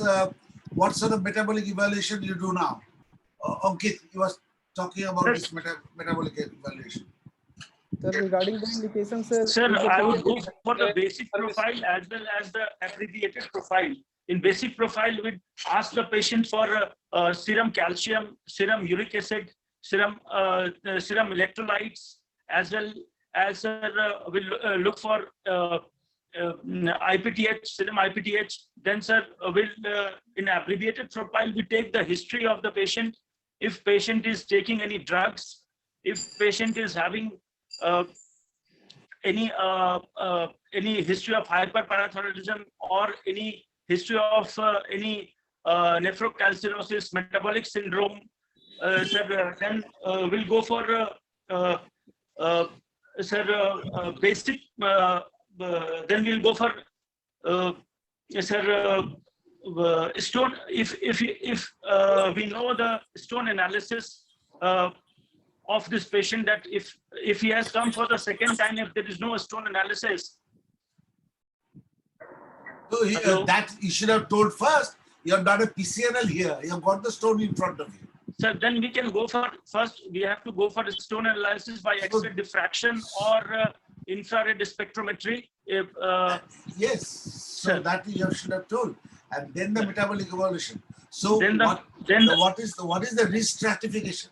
Who are the high risk stone? The high risk patients are those patients in which, for example, pediatric patients with urolithiasis. Well done. Second, sir, if patient is having family history of stone disease, if patient is having bilateral recurrent history of stone disease, if patient is having the diseases which are predisposing to stone formation like hyperparathyroidism, nephrocalcinosis, sarcoidosis, gastrointestinal disease like Crohn's disease, ileal resection, jejno-ileal bypass. They are the high risk. Very good. Sir, if patient is taking some drugs like protease inhibitors, these patients, sir, or if patient is having some anatomical abnormality like PUJO, sir, then uretrocele or strictures. So mechanical obstruction. Mechanical obstruction. So these patients are for the high risk patients, sir. Mechanical obstruction, you don't need a full metabolic profile, do you? Others are okay.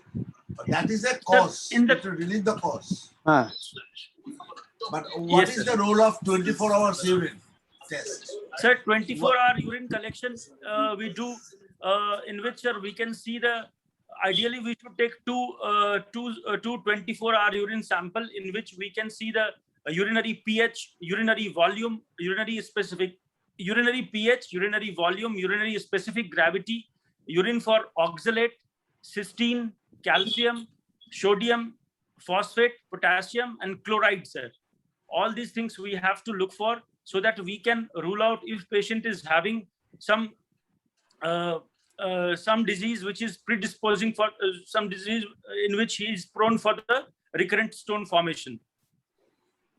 Okay, fine. I think you have answered well. This part you have answered very well. I'm very pleased about it. But do you know how much is the calcium allowed? 24 hours urine? What sort of calcium excretion? Sir, 4 milligram per kg per day. No. Your urinary hypercalciuria, when you say... Sir, hypercalciuria level is more than 200 milligram per day, sir. Okay. So when do you go to the next case? Yes, sir. Who is going to take up the next case? Doctor. What is Sandeep Gone? Dr. Vishnu. Yes, sir.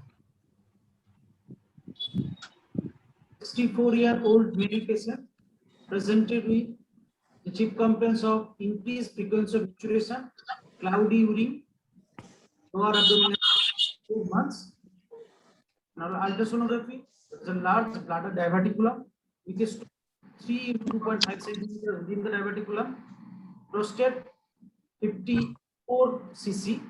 There is no hypertrophy. Creatinine was 1.1 milligrams. Yes, sir.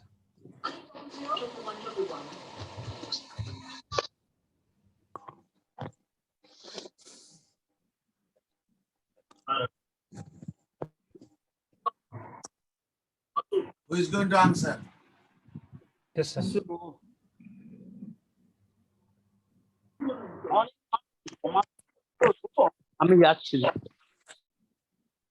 So I cannot hear the question, sir.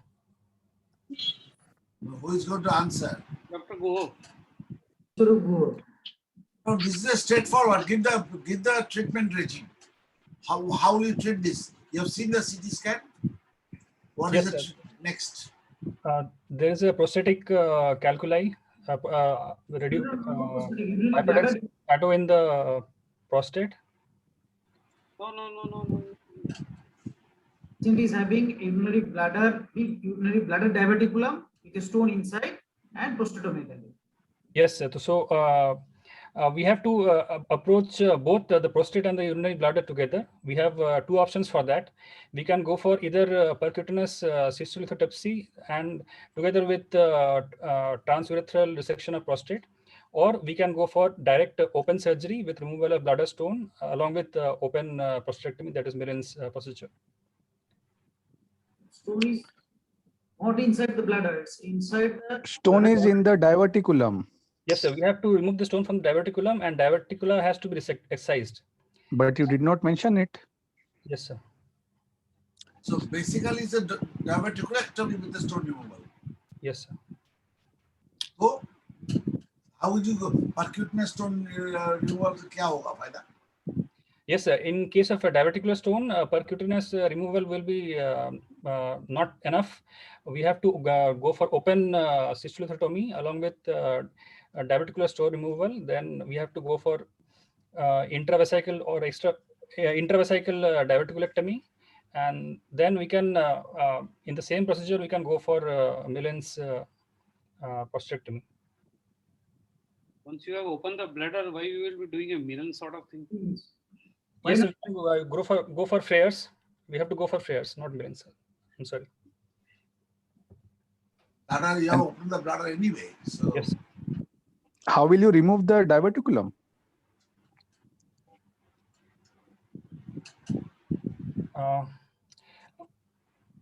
I don't know for sure, sir. I have never seen a diverticulum being removed, but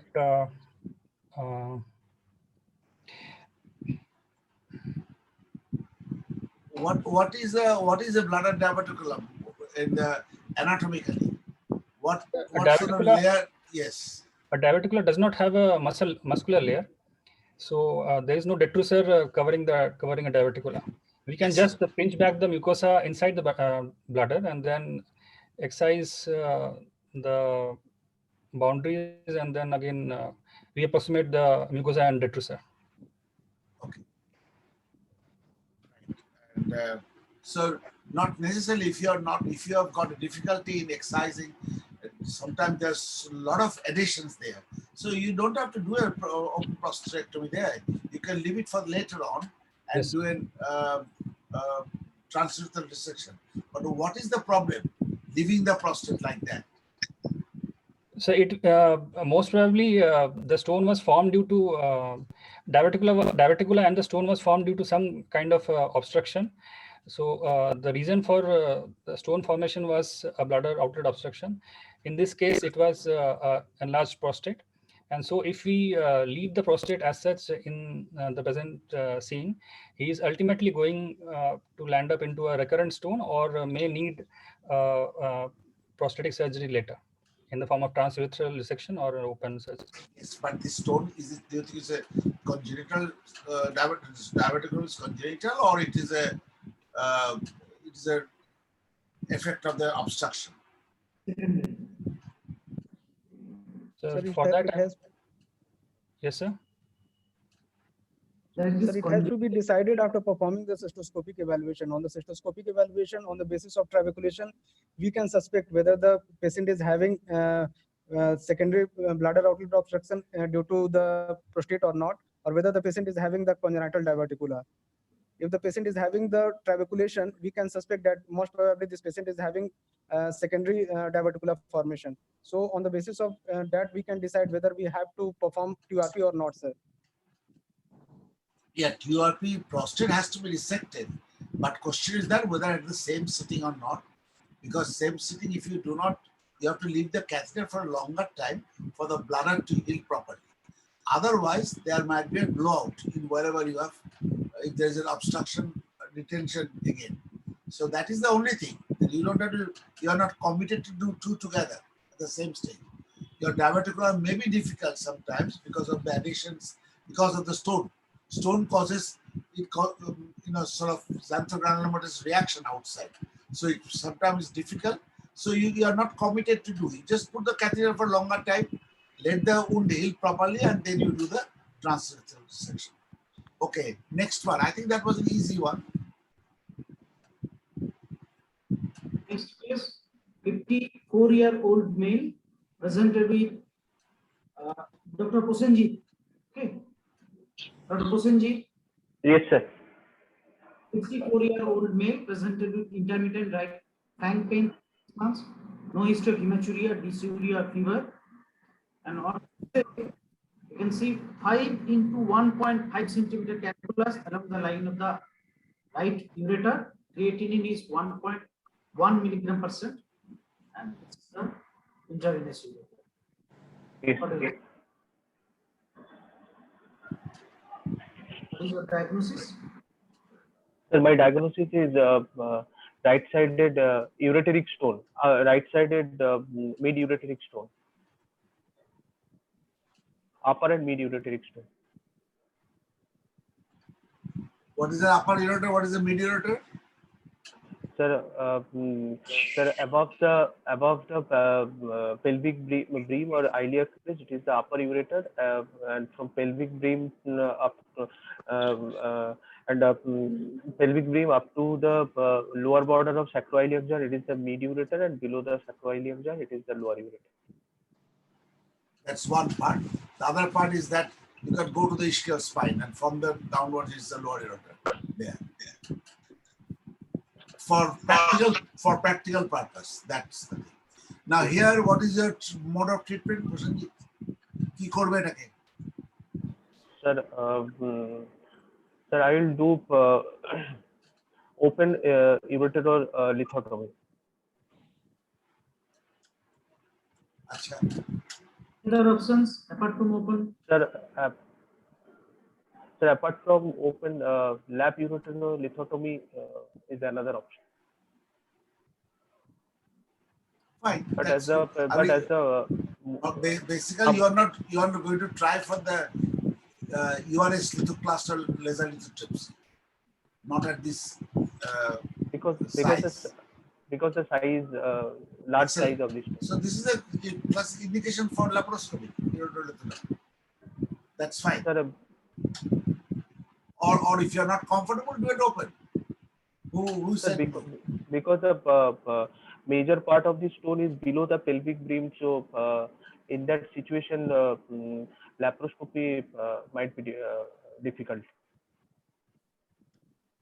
Why do you say that? Laparoscopy. It is only in the pelvic brim there. 5S1, not even sacroiliac.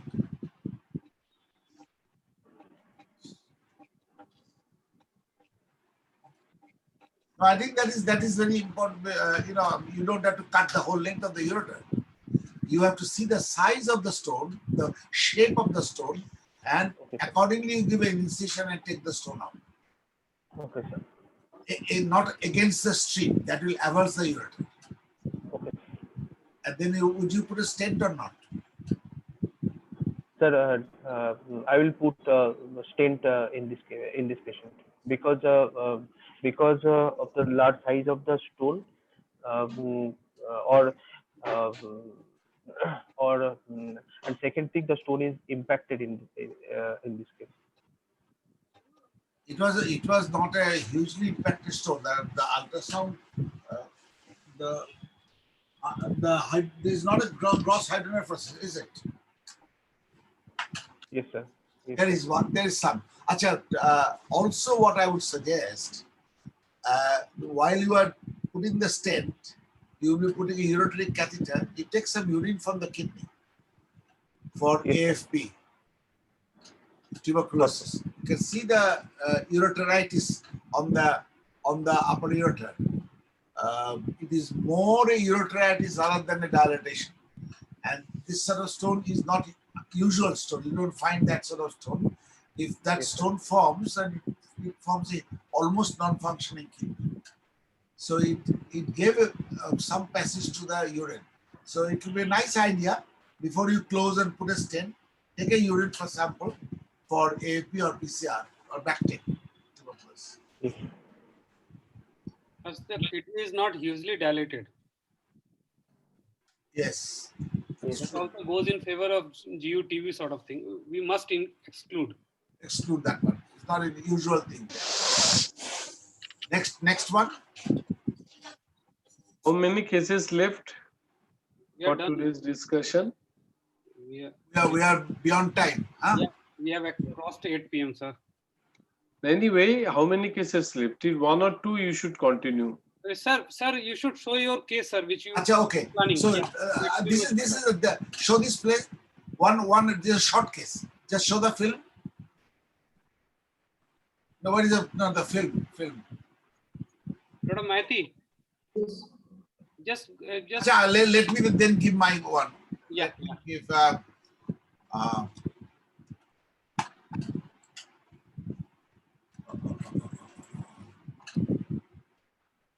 you stop sharing. Yeah.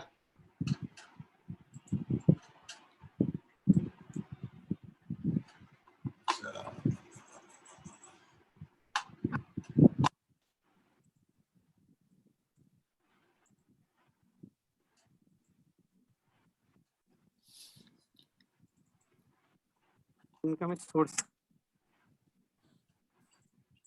Now let me share my screen then. This is the quick case. Who will answer? Can you see my screen? Yes, sir. This is a 24-year-old girl, recently married, 2 days history of colic, pain subsided by medicine, no history of prior colic, no fever, no urinary symptoms, and they didn't give any importance to that one. That was initially a stone in the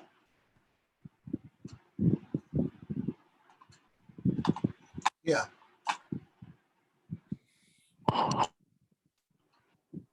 24-year-old girl, what would you do? Give a quick.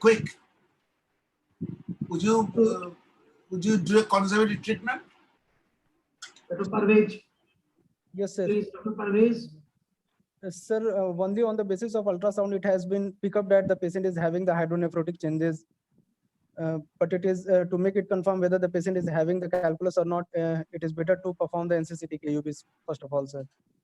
Okay. So this is, you can see there's a calculus there, not very sure, but NCCT is a must. And so,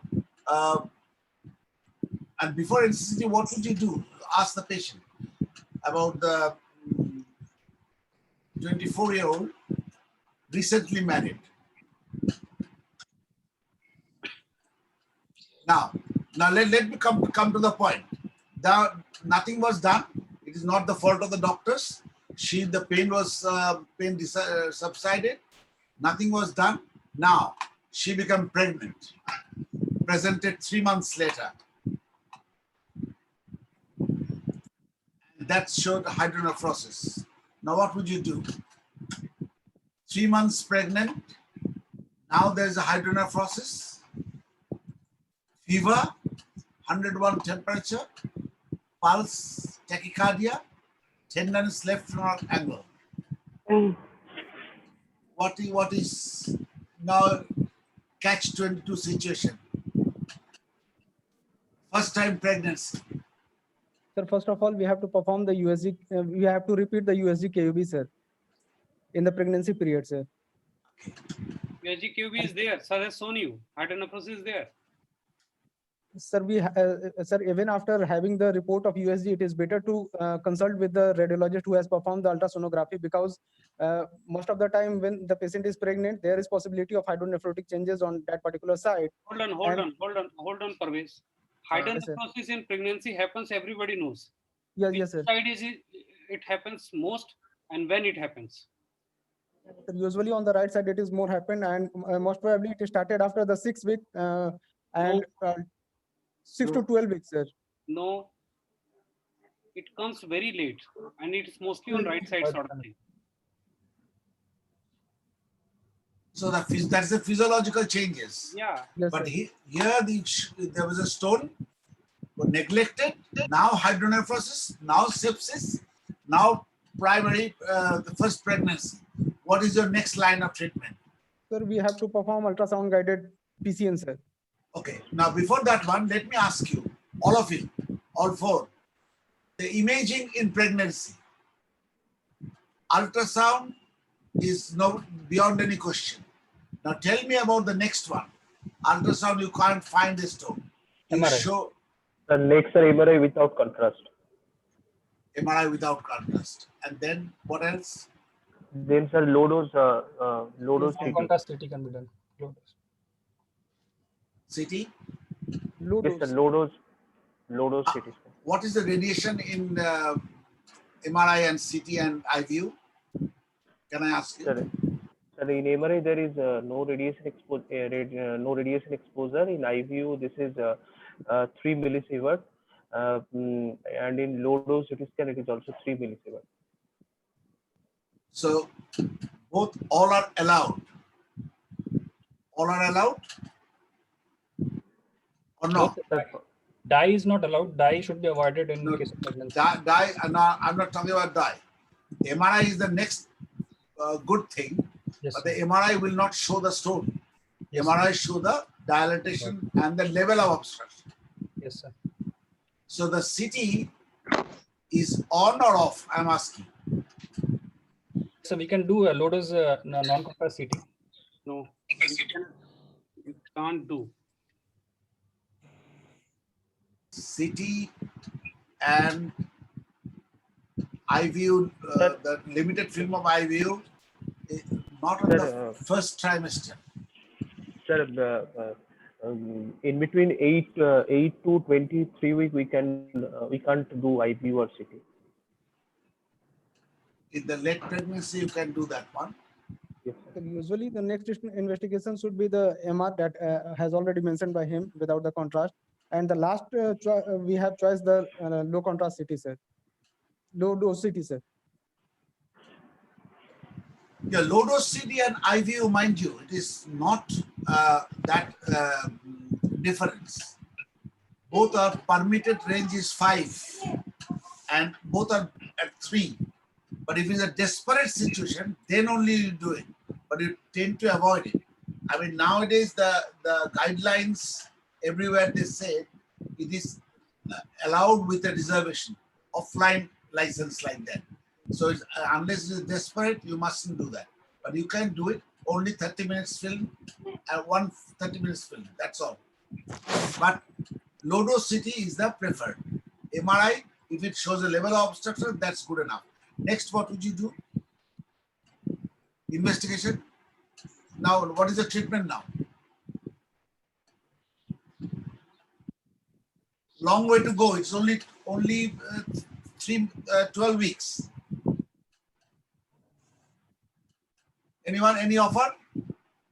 In the second trimester, sir, we can do URS. Fever. Sir, at this particular scenario, tachycardia. Fever, sir. So it is better to keep the PCN and keep the patient on antibiotic when the septicemic feature gets subsided. After that, we can take the trial as he has already mentioned that the second trimester. What antibiotics are safe in the pregnancy? Sir, you can give ceftriaxone, sir. Cephalosporins. Yes, sir. Okay. All right. And what should be avoided? Sir, you have to avoid nitrofurantoin and quinolone sulfur drug. Quinolone. Sulfur drug. Aminoglycosides, quinolone, macrolides, and nitrofurantoin. The best is the cephalosporin is the best drug of choice in pregnancy. Okay, you have given a cephalosporin. You have done the PCN under local anesthesia. Now what?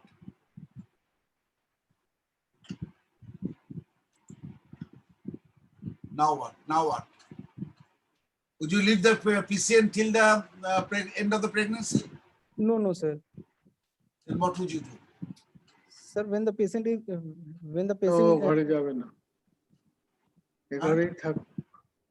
Second,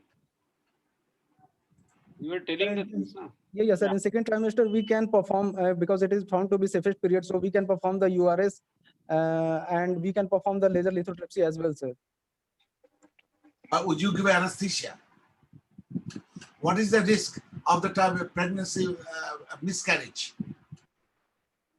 Anesthesia is the main problem. Anesthesia is the main problem. Anesthesia in a late pregnancy causes oligohydramnios. In the middle group of things, you should be avoiding. If you can do a spinal, you can do it. That's fine. And you have to counsel the patient in a very, that way. That you are in trouble. Anything can cause a miscarriage. So you have to be very careful on that one. But the sepsis is gone, sterile urine. The patient says, no, I cannot bear with the ECN. So you can do it take some time and do it on the second trimester. And if you can do that one, here it was already the stone has come to the lower ureter. So luckily this is but one wouldn't go for a big one. Any mid-ureteric stone or upper ureteric stone, I think fiddling is bad. So, and also stent is really bad. Stent causes miscarriage and abortion, mind you. That's what the idea of presenting it. There are issues. Issues are, no fiddling with it.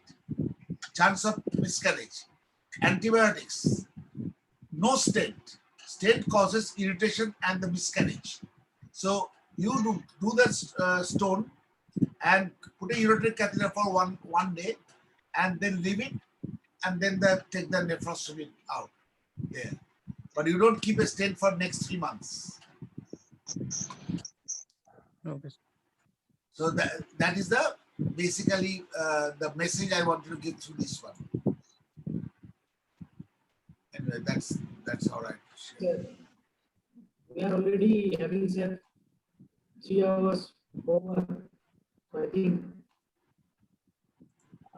Do we go for any art? Because just call it a day. Tomorrow morning we have our class from 10 o'clock, and the renal cell carcinoma will be the topic for tomorrow. Professor Kalyan Sarkar will be the moderator. So today we have an extensive discussion on the renal stone, bladder stone, ureteric stone, metabolic evaluation, the pregnancy, stone with pregnancy, and I think it will help our students, especially in a big way for both for the governmental examination, at the same time for the MCH DNB examination. If the moderator and Dr. Basu agrees, we can call it a day, and if they want to continue, they can continue. Okay, just go back home and just go brushing up whatever we discussed and whatever you couldn't say, or you could have better said it better way. Just go through this is the time. Next 2 days. Go through Campbell and see that one. Okay. All right. Good night. Thank you very much. Okay, Krishnendu. Thank you very much. Lovely collection of cases. Thank you. Thank you, sir. Thank you, Srinivas. Thank you, Ranjan.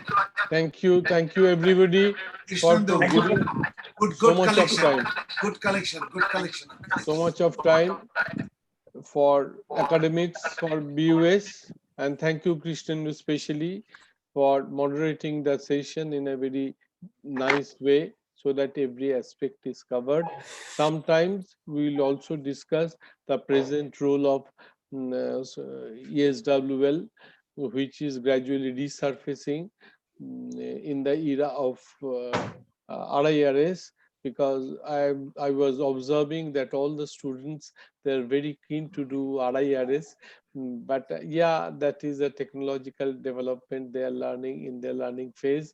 So anyway, in discussion, everything should take place. So in some occasion, we'll also discuss the role of ESWL later on. With that, I thank all of you, all our students, all our faculty, and the senior teachers, those who are present in today's program. And I welcome you in advance for tomorrow's program, so that they can join us at 9:30, so that we can start our program sharp at 10 o'clock. The lockdown, be safe. Before I go, can I just tell you one thing? Today we had there was an excellent case discussion on renal cell carcinoma with a IVC thrombus. Yeah. You can find it. I'm talking about our boys.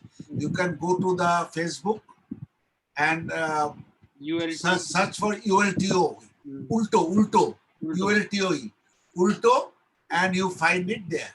Yeah. It's a recording there because there's a problem. So they said that they'll put in the recording, and an excellent basic discussion for your exam. You must. Okay. Good night. Thank you. Good night. Thank you very much. Thank you, Srinivas. Christian. Bye. Bye, sir.